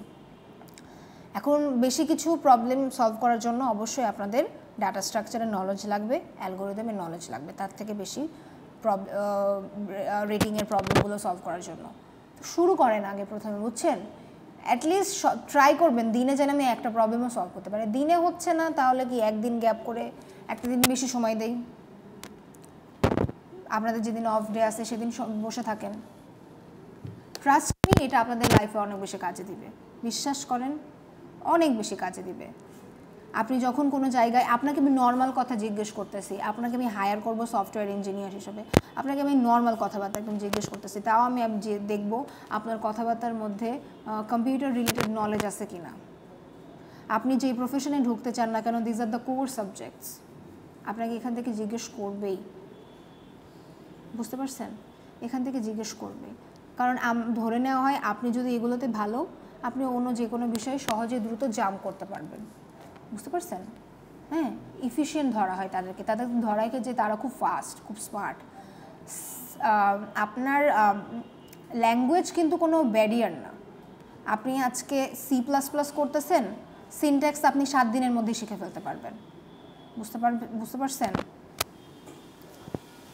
তো সব থেকে ইম্পর্টেন্ট হতেছে লজিক বিল্ড করা। আর লজিকে আপনি পাকাপোক্ত তখনই হতে পারবেন যখন আপনি সময় দিবেন। শোনেন, এটা কিন্তু সাধনার বিষয়। আপনি ভাইবেন না আমি একদিন সময় দিছি বলে আমি পারি না আর কোনো কাজ করব না। আপনাকে 1 মাস ট্রাই করছেন বলে আপনি হচ্ছে পারতেছেন না, সেরকম কোনো ইমপ্রুভ হচ্ছে না, আপনি ছেড়ে দেবেন। বছরের পর বছর লেগে থাকতে হয়, তখন গিয়ে আপনি ভালো কিছু একটা হইতে পারবেন। বাট ট্রাস্ট মি, এটা আপনাদের লাইফ লংয়ে অনেক বেশি কাজে দিবে এবং সবসময় ট্রাই করবেন এগুলোকে ফেস করার। যদি একদম ছেড়ে দেন তাহলে আপনার নিজের কাছ থেকেই নিজেরে শূন্য লাগবে। আর একটা কথা, যে আপনি যদি নিজে কিছু না করেন, আসলে আমরা সবাই জানি যে আমাদের দিনটা প্রোডাক্টিভ হচ্ছে না। আপনি যখন দেখবেন আপনার দিনটা যখন প্রোডাক্টিভ, আপনার অটোমেটিক্যালি ভেতর থেকে একটা এনার্জি কাজ করতেছে, অটোমেটিক্যালি ভেতর থেকে একটা ভালো লাগা কাজ করে। এটা আপনাদের এক্সাম্পল না দিয়ে আমি আমার এক্সাম্পলই দিই। কোনো কিছু যদি ফেলে রাখা হয় তাহলে নিজের মধ্যে একটা খোঁচাইতে থাকে, এটা করা হলো না, এটা তাহলে আবার কালকে করতে হবে। কিন্তু আপনি যদি ওই কাজটা আজকেই করে ফেলতে পারেন, আপনার ভালো না লাগুক আপনি তাও করে ফেলেন, দেখবেন একটা ভেতর থেকে এনার্জি কাজ করে। নিজের দিনটাকে প্রোডাক্টিভ বানাবেন। প্রোডাক্টিভিটি জীবনে সব কিছু। জীবনে যাই কিছু করেন না কেন, আজকে থেকে যখন চাকরিতে ঢুকছেন, যদি একটা ভালো চাকরিতে ঢোকেন যেখানে আপনার ভালো লাগা কাজ করুক, রাইট? সো কম্পিটিটিভ প্রোগ্রামিং নিয়ে ডেফিনেটলি ঢুকতে হবে, প্র্যাকটিস করতে হবে। প্র্যাকটিসের উপরে কোনো কথা নাই। আর এই প্র্যাকটিস 1-2 দিনে আসবে না। 1-2 দিনে আপনি মোটেও কম্পিটিটিভ প্রোগ্রামিং হবেন না, বুঝতে পারছেন? হ্যাঁ, লেগে থাকতে হবে। লেগে থাকা, পুরোটাই লেগে থাকা, বুঝতে পারছেন? পড়াশোনা করতেছেন না ছোটোবেলা থেকে, লেগে আছেন তো একটা ডিগ্রি অর্জনের জন্য। তো প্রোগ্রামিংয়ের পেছনে না সময় দিতে হয়, যথেষ্ট সময় দিতে হয়। অ্যাটলিস্ট দিনে ট্রাই করেন 2 ঘন্টার মতো সময় দেওয়ার। রাতে মোটামুটি তো সময় দিতে পারেন।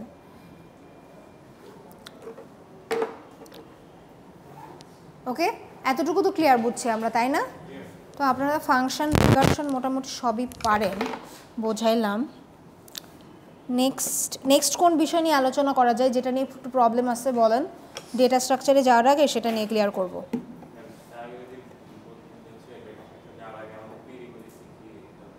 কি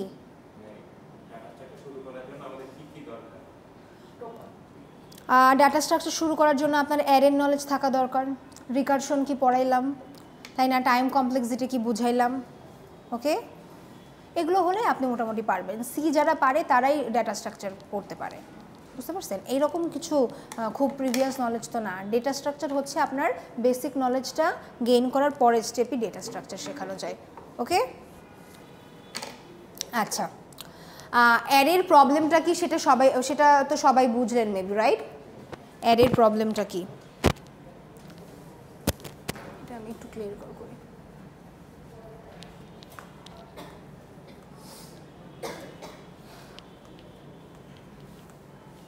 আজকে থেকে সবাই শুরু করবেন, সময় দেবেন। ওগুলো অজুহাত বাদ, এটা করি ওইটা করি, সময় হয় না।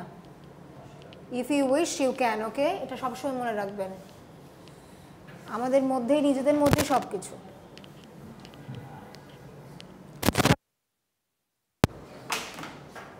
আচ্ছা, তো আমি মনে হয় আপনাদেরকে লিঙ্ক লিস্ট নিয়ে একটু কথা বলছিলাম, রাইট?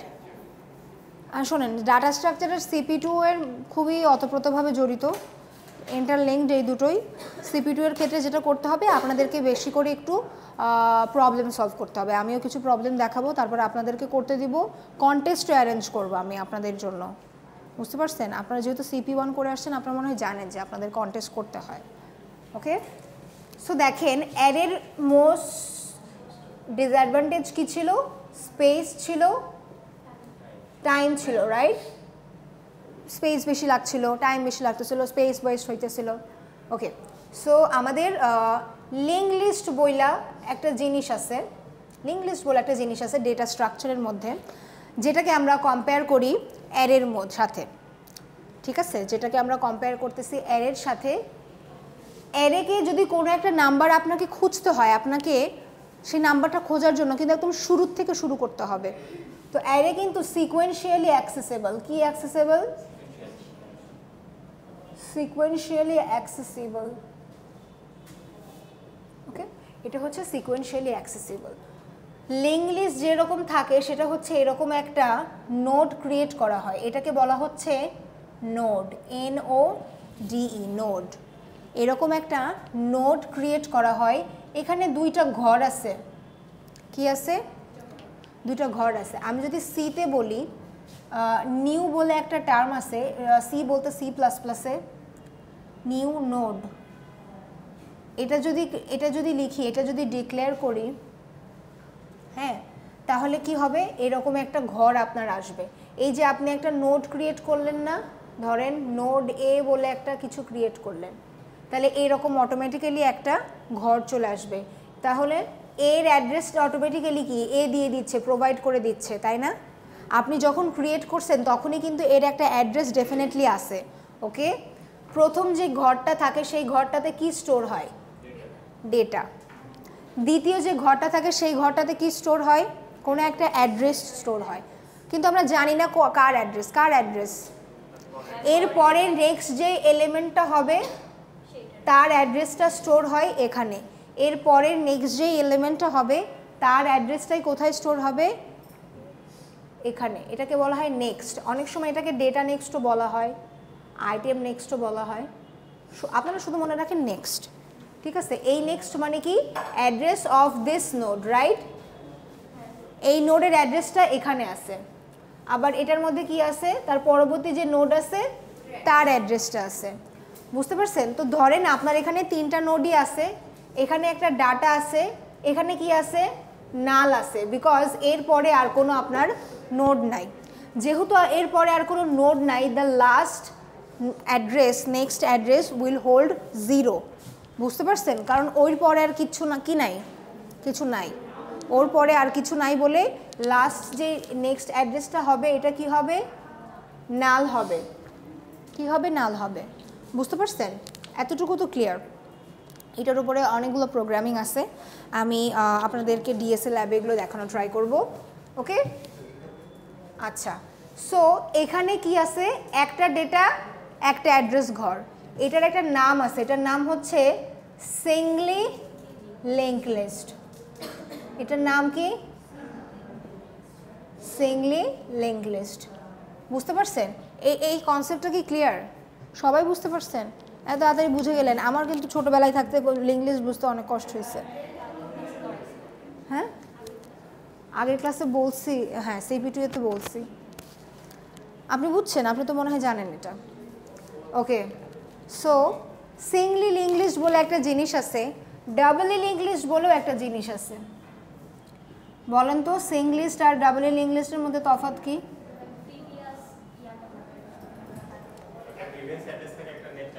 এরপরে আর একটা, 3টা ঘর আছে, তাই না? প্রিভিয়াস, ডেটা, নেক্সট, এরপরে প্রিভিয়াস, ডেটা, নেক্সট। ওকে, এই প্রিভিয়াসটা মানে কি, এটা দেখেন একদম শুরুর নোড, এর আগে কি আর কোনো নাম্বার আছে? ধরেন এখানে র্যান্ডমলি যে কোনো একটা নাম্বার, এখানে র্যান্ডমলি যে কোনো একটা নাম্বার আছে, এর আগে কি আর কোনো নাম্বার আছে? সো এখানে প্রিভিয়াসটা কি হবে, নাল হবে। এই নেক্সটের মধ্যে কি থাকবে, এই নোডের অ্যাড্রেসটা থাকবে, তাই না? এই প্রিভিয়াসের মধ্যে কি হবে, এই নোডের অ্যাড্রেসটা থাকবে, তাই না? এরপরে কিন্তু এইটা এখানে জায়গা নাই বলে এরকম লিখছি, অন্য কিছু ভেবেন না। হ্যাঁ, দেখো এটা হচ্ছে ফার্স্ট নোড, এই হচ্ছে ডাটাটা, আর এটা হচ্ছে নেক্সট। এই নেক্সটের মধ্যে এর পরবর্তী যেই নোডটা আছে তার অ্যাড্রেসটা এখানে ইনক্লুড আছে, ঠিক আছে? কিন্তু এটা যেহেতু তো আপনার ফার্স্ট নোড, এর আগে কি আর কোনো নোড আছে? সো প্রিভিয়াসের মধ্যে কি আর কোনো কিছু বসার চান্সেস আছে? না, তাহলে এখানে কি বসছে, নাল বসছে। তারপরে দেখেন আবার প্রিভিয়াস আছে, এই প্রিভিয়াসের মধ্যে এর আগের যে নোড ছিল তার অ্যাড্রেসটা থাকবে। বুঝতে পারছেন? এখানে ডেটা আছে, আর এটার মধ্যে কি হবে, এর পরের যেই নোডটা থাকবে তার অ্যাড্রেসটা এখানে আছে। বুঝতে পারছেন? সেমভাবে এখানেও ধরেন এটা আমাদের লাস্ট নোড, তাহলে সেম এখানে কি হবে, এই নেক্সট অ্যাড্রেসটা কি হবে, নাল হবে। কি হবে, নাল হবে। বুঝতে পারছেন? এটাই হচ্ছে আপনার সিঙ্গলি লিঙ্ক লিস্ট আর ডাবলি লিঙ্ক লিস্টের মধ্যে তফাৎ। যদি কখনো এক্সামে বা ভাইভাতে জিজ্ঞেস করে তাহলে কি বলবেন, যে সিঙ্গলি লিঙ্ক লিস্টে আমার শুধু নেক্সট অ্যাড্রেসটা থাকে, প্রিভিয়াস অ্যাড্রেসটা থাকে না, যেটা কিনা ডাবলি লিঙ্ক লিস্টে থাকে। বুঝতে পারছেন?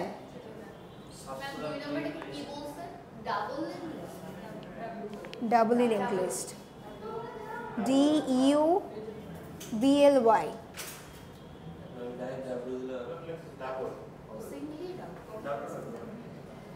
আর একটা আছে circular link list.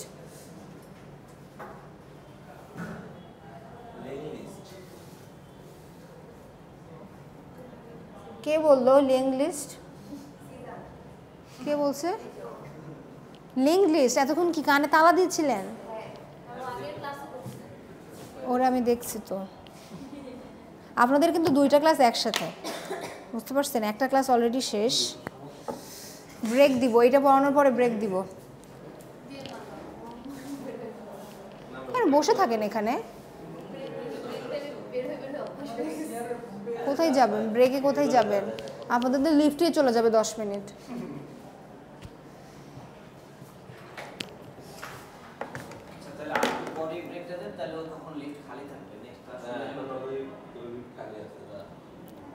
Link list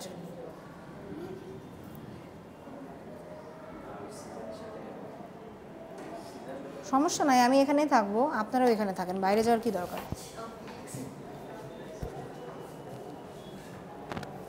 আচ্ছা, সার্কুলার লিঙ্ক লিস্টটা কি? সার্কুলার লিঙ্ক লিস্টটা কি দেখেন? সার্কুলার লিঙ্ক লিস্টটা হচ্ছে এটা একটা নোড, এইটা একটা নোড, এইটা একটা নোড, এরপরে এইটা একটা নোড আছে, ঠিক আছে? এটা হচ্ছে নেক্সট, এটা হচ্ছে নেক্সট, এটা Singoli link list.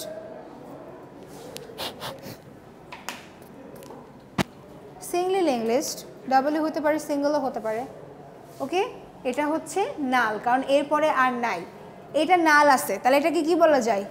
Single link list বলা যায়, সিঙ্গলি লিঙ্ক লিস্ট বলা যায়, রাইট?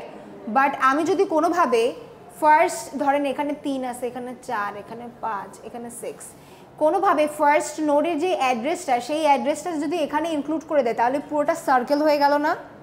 এটাকেই বলা হচ্ছে সার্কুলার লিঙ্ক লিস্ট। যখন আপনার হ্যাঁ না, কোনো নাল থাকতেছে না। বলেন। অবশ্যই বানাতে পারবেন, কেন বানাতে পারবেন না? প্রিভিয়াস যেটা নাল ছিল আর হইতেছে নেক্সট যেটা নাল ছিল একদম শেষেরটা, দুটোকে কানেক্ট করে দেন। হ্যাঁ, এই দেখেন এটা কি নাল ছিল না? এই অ্যাড্রেসটা যদি এইটা এই নোডে যে অ্যাড্রেসটা ছিল সেই অ্যাড্রেসটা যদি এখানে দিয়ে দেন তাহলে হবে।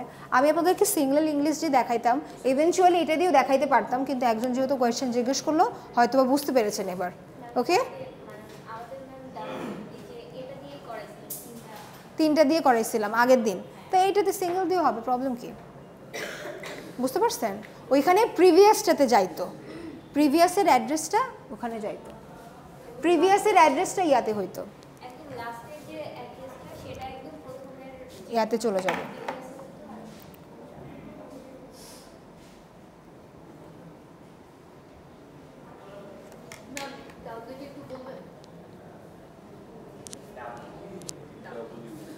ডাবলিটা সার্কুলারটা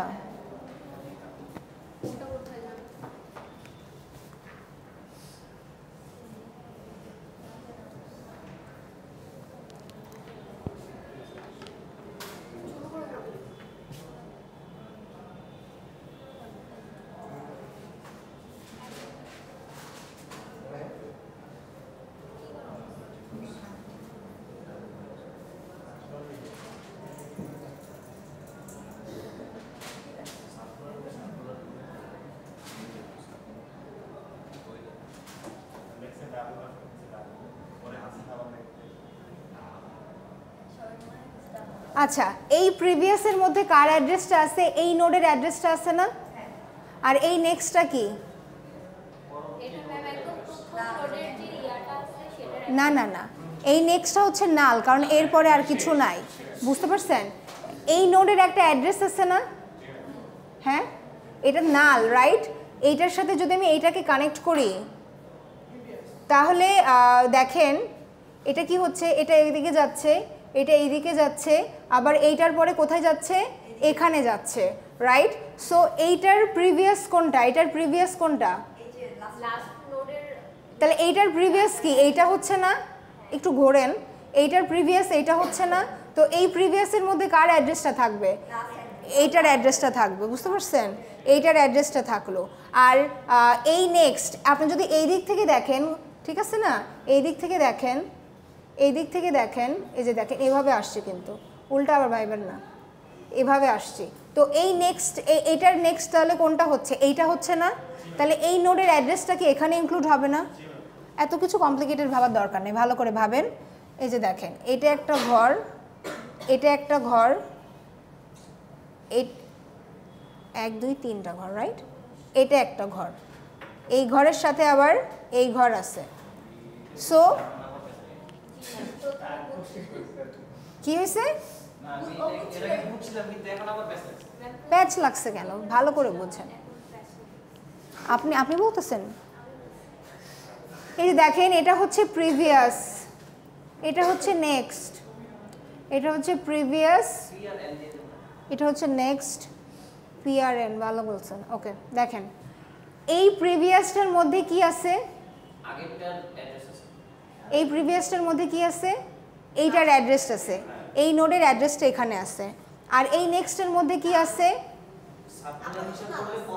এই নেক্সটের মধ্যে আপনি হচ্ছে জাস্ট ডাবলটা ভাবেন, এই নোডের মধ্যে কি কিছু আছে? নাল আছে।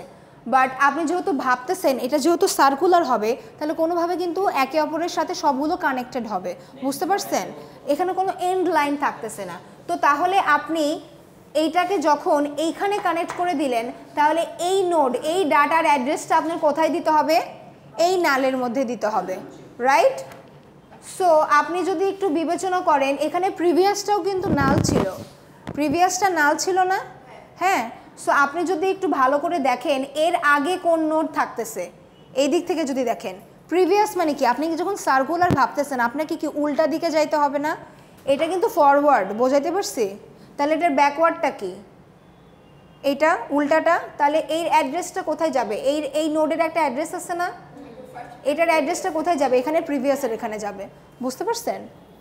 ব্যাকওয়ার্ড চিন্তা করেন, ফরওয়ার্ড তো এইটা, এটার অ্যাড্রেস আর এটার মধ্যে রাখেন না, ব্যাকওয়ার্ড যান। এটা মানে কি প্রিভিয়াস না? একটু নিজের মধ্যে নিজে একটু খাতা কলমের মধ্যে ভাবেন, তাহলে ক্লিয়ার হবে। কি একটু ভাবেন, একটু খাতা কলমে করেন, পজ করে দিতে পারেন ভিডিওটা, 15 মিনিটের ব্রেক নেন, 12টা থেকে আবার ক্লাস শুরু হবে।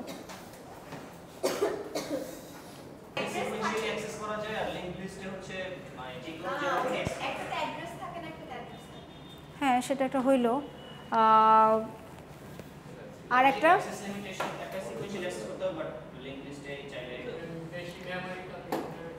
হ্যাঁ, লিঙ্ক লিস্ট একটা দিক থেকে ভালো। অন করেছেন? ভিডিও অন করেছেন? ওকে। লিঙ্ক লিস্ট একটা দিক থেকে ভালো, যে আমি যদি in case of memory consumption বলি, তাহলে লিঙ্ক লিস্টে কম লাগতেছে, কেননা অ্যারেতে বলছিলাম যে বাড়তি যে ওয়েস্টেজটা হইতেছে সেটা লিঙ্ক লিস্টে হওয়ার পসিবিলিটি নাই। আরেকটা অ্যাডভান্টেজ হইতেছে of link list over array, সেটা হচ্ছে আপনার অ্যারেতে কোনো একটা এলিমেন্টকে খুঁজতে গেলে যে একটা সিকোয়েন্সিয়ালি সার্চ করতে হতো, লিঙ্ক লিস্টে আপনি চাইলে আগে পিছের অ্যাড্রেসটা চেক করেই যে কোনো এলিমেন্টকে অ্যাক্সেস করতে পারেন, ঠিক আছে? আর অ্যারেতে কোনো নাম্বারকে যদি খুঁজতে হয় তাহলে কি একদম সিকোয়েন্সিয়ালি যাইতে হয়।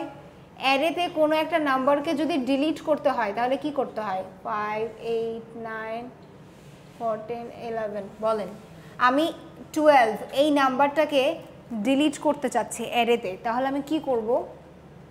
আচ্ছা 12 না,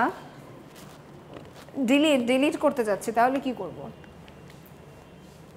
আমি হচ্ছে 8 এই নাম্বারটাকে ডিলিট করতে চাচ্ছি, তাহলে কি করব বলেন?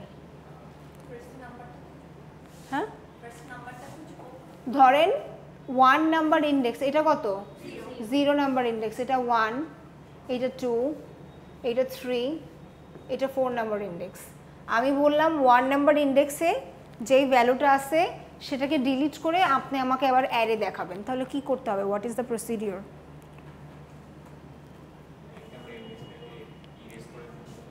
ইরেজ তো করবেন, বাট প্রসেসটা কি? তাহলে আপনি ফর একটা চালাবেন, একটা লুপ চালাবেন, ইন্ডেক্সটা কোথা থেকে হবে? 1 নাম্বার ইন্ডেক্স হবে, তাই না? 1 নাম্বার ইন্ডেক্স হবে। আচ্ছা থামেন, এখানে ব্যাপারটা হচ্ছে শেষের দিক থেকে শুরু করেন। I is equal to n-1 থেকে শুরু করেন, I less than or equal কতটুকু অবধি যাবেন? 1 অবধি যাবেন, I minus minus.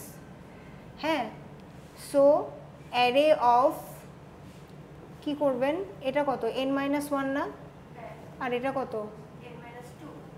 n-2। So basically কি হচ্ছে, এই যে ভ্যালুটা এখানে আছে এটা বেসিক্যালি কোথায় যাবে? এই ভ্যালুটা এখানে যাবে, এ কোথায় যাবে?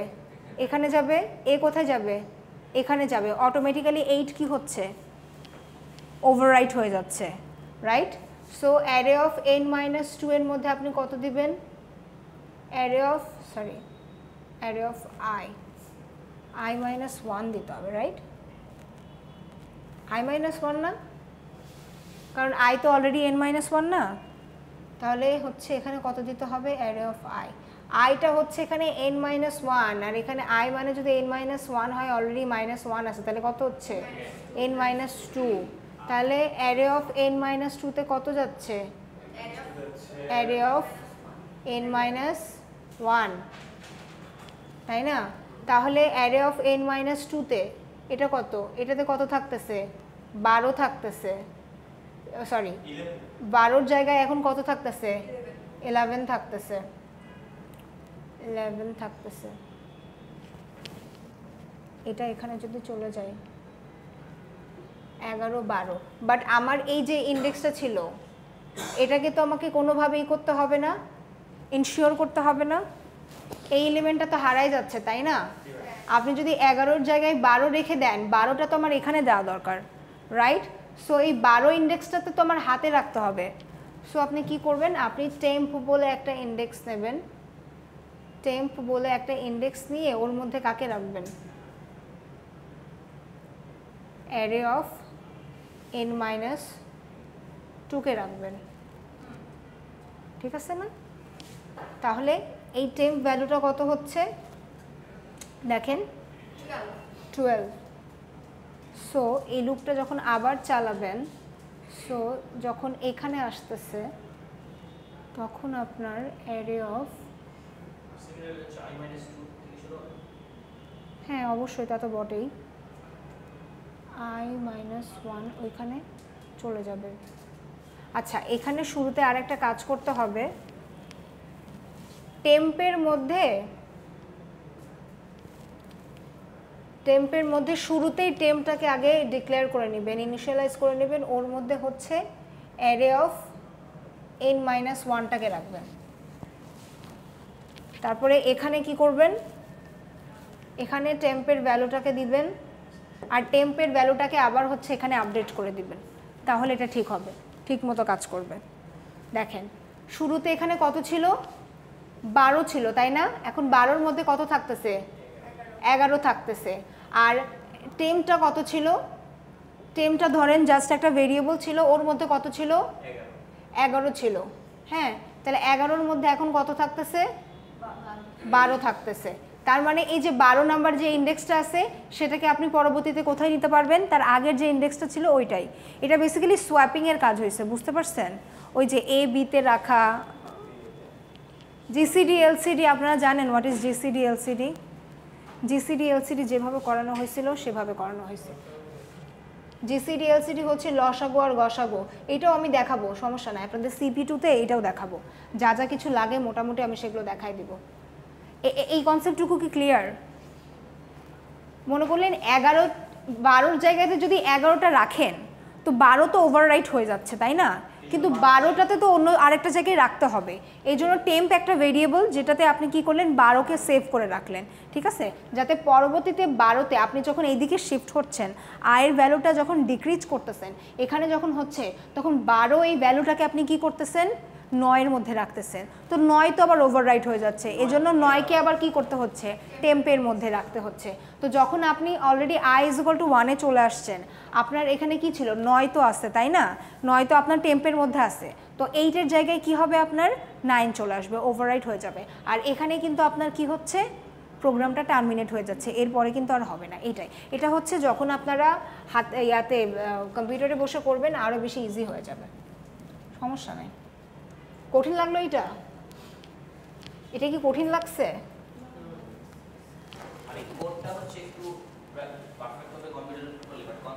হ্যাঁ, কনসেপ্ট ঠিক আছে, মানে বুঝছেন তো, এইটা তো আপনার হাতে রাখতে হবে, নাহলে এটা তো ওভাররাইট হয়ে যাচ্ছে। তো দেখছেন এটা কিন্তু অনেক টাইম কনজিউমিং না, একটার পরে একটা চেক করতে হয়েছে। লিঙ্ক লিস্টের সুবিধাটা আমি আপনাকে দেখি।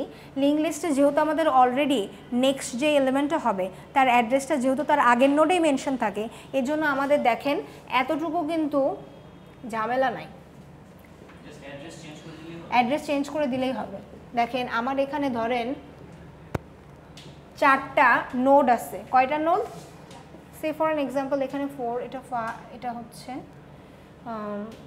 5, এটা 6 ধরে নিলাম। হ্যাঁ, এটা অ্যাড্রেস হচ্ছে, ধরেন এই নোডের জন্য অ্যাড্রেস হচ্ছে 1001, এই নোডের জন্য অ্যাড্রেস হচ্ছে 1002 যেটা এখানে আছে অলরেডি, এই নোডের জন্য অ্যাড্রেস হচ্ছে 1003 যেটা এখানে আছে, আর এই নোডের জন্য অ্যাড্রেস হচ্ছে 1004, আর এটা হচ্ছে নাল। বুঝতে পারছেন? এই 1002টা হচ্ছে এটার জন্য অ্যাড্রেস, বুঝতে পারছেন? এই 1003টা হচ্ছে এই 5-এর জন্য অ্যাড্রেস, ওকে? ওই 1004 হচ্ছে 6-এর জন্য অ্যাড্রেস, আর এরপরে যেহেতু আর কিছু নাই এর জন্য এটা কি নাল। আমি বললাম আমি বললাম 5 যেটা আছে এটাকে আমি ডিলিট করে দিতে চাই। হ্যাঁ, তো 5 আপনি খুঁজে পেলেন, খুঁজে পাওয়ার পরে আপনাকে কিন্তু এদিক ওদিক সবার আগে খুঁজে পাইতে হবে, এইটা কথা। কিন্তু আমরা যেরকম অ্যারেতে কি করছি, একটার পর একটা শিফট করছি, তাই না? আপনি এখানে সেরকম শিফটের কোনো কথা নাই। হ্যাঁ, এখানে শিফটের কোনো কথা নাই, আপনি জাস্ট আগে পিছে তাকাইবেন। আপনি জাস্ট কি করবেন, আগে পিছে তাকাবেন, ঠিক আছে? কি করবেন, এই যে দেখেন এই যে 1003 আছে এটা কি করতেছে, এর অ্যাড্রেসটা হোল্ড করতেছে। আমি কি তাহলে এই অ্যাড্রেসটা চেঞ্জ করে দিব না? এখন এটা যদি আমার ক্রস হয়ে যায় তাহলে এই 1003টা তো আর থাকতেছে না, এই অ্যাড্রেসের নোটটা তো আর থাকতেছে না, তাহলে এই অ্যাড্রেসের মধ্যে কার হবে? এরপরে যে ছিল এখানে যে নোটটা ছিল, এখানে যে নোডের অ্যাড্রেসটা ছিল সেটা আমি কোথায় দিয়ে দিব? এখানে দিয়ে দিব। বুঝতে পারছেন? মানে 5 এর জন্য 1003 সহ ডিলিট হয়ে যাবে, আর 1004টা 1003 জায়গায় চলে আসবে। কেন চলে আসলো সেটা বুঝছেন?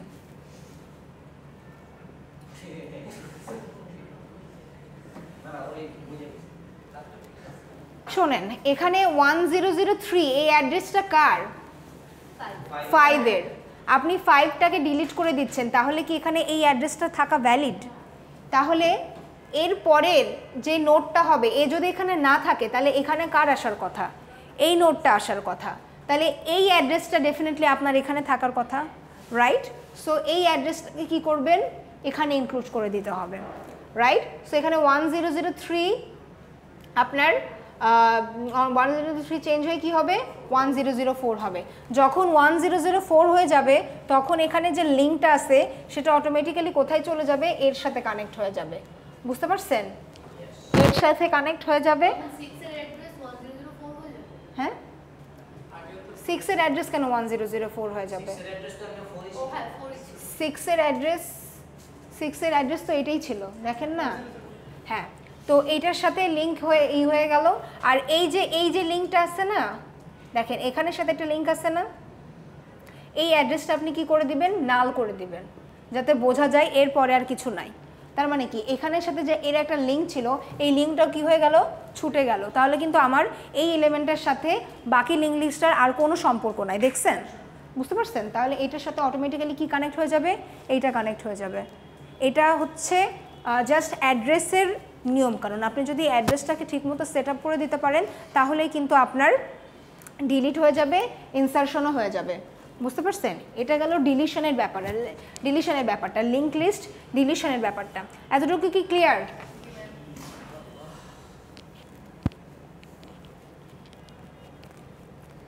আচ্ছা, সেম ওয়েতে যদি আমি বলি ইনসার্ট করাইতে হবে, অপোজিট হবে, জাস্ট মানে যা যা করছে সেটার অপোজিট। সেম ওয়েতে বলি যে এখানে ধরেন এটা লিঙ্ক লিস্ট, এটা লিঙ্ক লিস্ট, এইখানে যে জায়গাটা আছে না, এই জায়গাটাতে আমি বললাম যে আমি একটা নতুন করে একটা নোড ইনসার্ট করতে চাই। নতুনভাবে একটা নোড ইনসার্ট যদি আমি করতে চাই, ঠিক আছে, এইটার পরে এইটা, মানে এই যে এখানে লিঙ্ক আপ আসছে না, আমি চাই এটা এখান থেকে কোথায় যাবে, এখানে যাবে, তারপরে এখান থেকে এখানে যাবে, এখানে যাবে। মানে সিম্পলি এটাকে হচ্ছে একটু উপরে লিখি, দেখেন 3 4, আমি চাই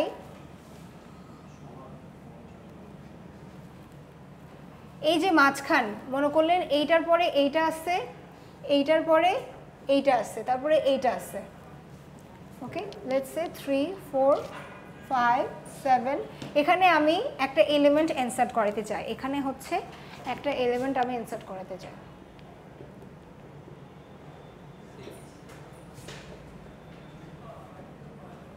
ঠিক আছে, এখানে আমি একটা এলিমেন্ট ইনসার্ট করাতে চাই। তো তাহলে এখানে যখন আপনি নতুন একটা নোড ইনসার্ট করাবেন, নতুন একটা নোড এখানে যখন আপনি প্রবেশ করাইতেছেন, তখন কি হবে, এই অ্যাড্রেসটা চেঞ্জ হবে না, এখানকার অ্যাড্রেসটা চেঞ্জ হবে না, তাই না? এই অ্যাড্রেসের মধ্যে নতুন যে নোডটা ক্রিয়েট করলেন তার অ্যাড্রেসটা থাকবে না? হ্যাঁ, ধরেন এখানে 6 সিট করছেন, তাহলে এর নেক্সটে কি থাকবে, এখানে যে অ্যাড্রেসটা ছিল সেটা এখানে চলে আসবে, তাই না? এই যে নোডটা ছিল তার অ্যাড্রেসটা এখানে চলে আসবে, আর এই নোডের যে অ্যাড্রেসটা ছিল সেটা এখানে চলে যাবে।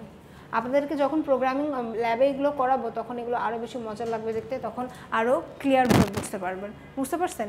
এত থিওরিটিক্যাল তো নলেজটা ক্লিয়ার হচ্ছে নাকি? আচ্ছা, এটা হচ্ছে ইনসার্শনের ব্যাপারটা। ওকে, আর ডিলিশন তো বুঝছেনই, ডিলিশন তো বুঝেছেন না?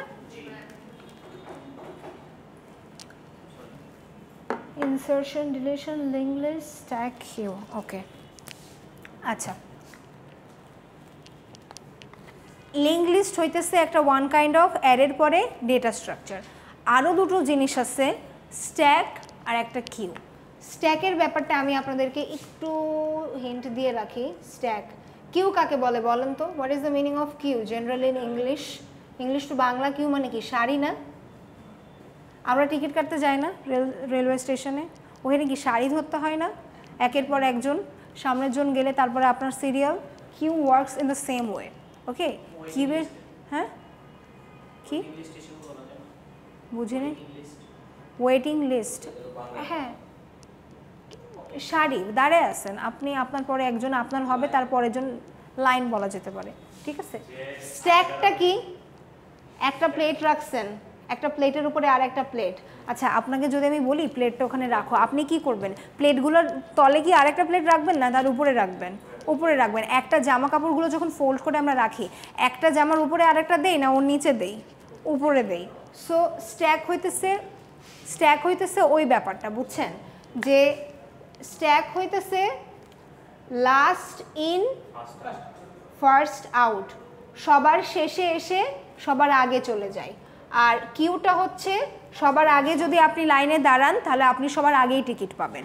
তো এখানে হচ্ছে FIFO, first in first out, আর স্ট্যাকটা হচ্ছে সবার শেষে আসছেন কিন্তু আপনি সবার আগে জায়গা পাচ্ছেন, লাস্ট ইন ফার্স্ট আউট।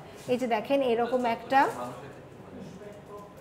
ঠিক আছে, এখানে হচ্ছে ফার্স্ট এলিমেন্টটা আছে, এখানে হচ্ছে লাস্ট তার পরের এলিমেন্টটা, এখানে তার পরের, এখানে তার পরের। ধরেন এই যে শুরুতে যেটা আছে সেটা কত, এ অফ n-1, আর একদম শুরুতে যেটা আছে সেটা, শেষে যেটা আছে সেটা কত, এ অফ 0। কিন্তু বেসিক্যালি এ তো সবার আগে আসছে, কিন্তু এ কি সবার নিচে পড়ে গেছে, হ্যাঁ, আর সবার উপরে কে, এ অফ n-1।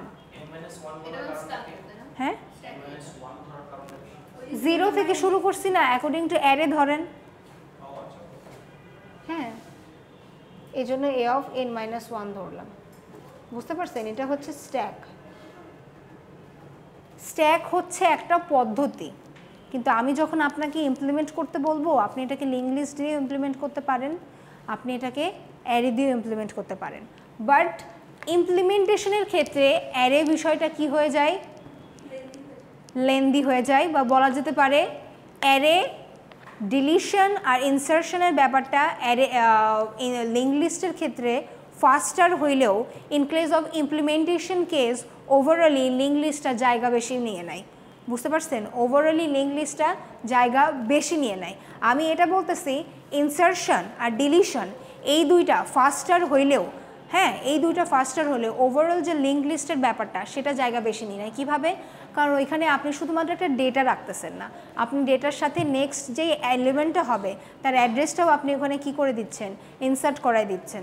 তারপরে আপনাকে প্রত্যেকটার জন্য আলাদাভাবে কি একটা নোড ক্রিয়েট করতে হতেছে, সেটার জন্য আপনার কি সিপিইউ অলরেডি কিছু পরিমাণ জায়গা নিয়ে নিতেছে। তো ইমপ্লিমেন্টেশনের বেসিসে আমরা যদি চিন্তা করে থাকি তাহলে লিঙ্ক লিস্টের ক্ষেত্রে অবশ্যই কে পছন্দনীয়? লিঙ্ক লিস্টের উপরে পছন্দনীয় হচ্ছে অ্যারে। হ্যাঁ, আপনি যখন কোনো প্রোগ্রাম করতে যাবেন আপনার ইজিলি লিঙ্ক লিস্ট দিয়ে করতে ভালো লাগবে না, কারণ লিঙ্ক লিস্টটা আলটিমেটলি ওভারঅল যদি আমি বিবেচনা করি ওইটা টাইম কনজিউমিং হয়ে যাচ্ছে আর ইমপ্লিমেন্টেশনের ব্যাপার থেকেও অ্যারের থেকে পিছিয়ে। বুঝতে পারছেন? এই জন্য তো এটা তো বুঝলেন এটা কি স্ট্যাক।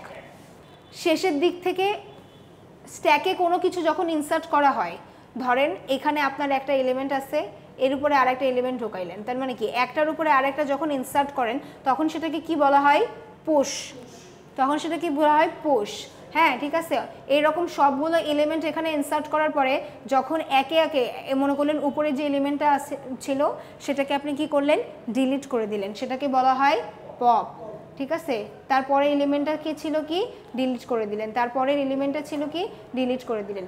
এভাবে যতক্ষণ না পর্যন্ত আপনার এই স্ট্যাকটা ফাঁকা হয়ে যাচ্ছে ততক্ষণ পর্যন্ত আপনি কি করছেন? ডিলিট করতেই আসেন। যখন একদম ফাঁকা হয়ে যাবে তখন আপনার কি পুরো স্ট্যাকটা কি হয়ে যাবে? এমটি হয়ে যাবে। তার মানে স্ট্যাকে কোনো কিছু ইনসারশন করাকে কি বলা হয়? পুশ বলে, আর কোনো কিছু ডিলিট করাকে কি বলা হয়? পপ বলে। বুঝতে পারছেন? Push and pop.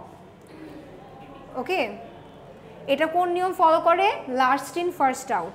আর কিউটা কোন নিয়ম ফলো করে? First in first out.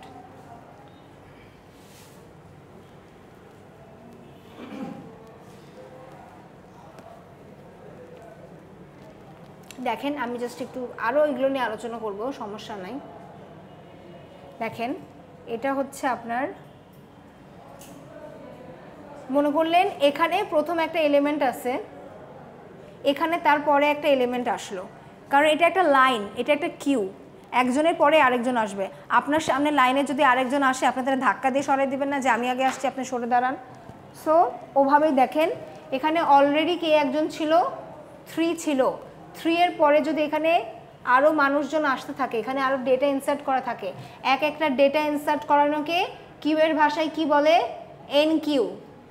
কি বলে? এন কিউ বলে। সবার উপরে সামনে একদম ফ্রন্টে যে আছে তাকে কি বলা হয়? ফ্রন্ট।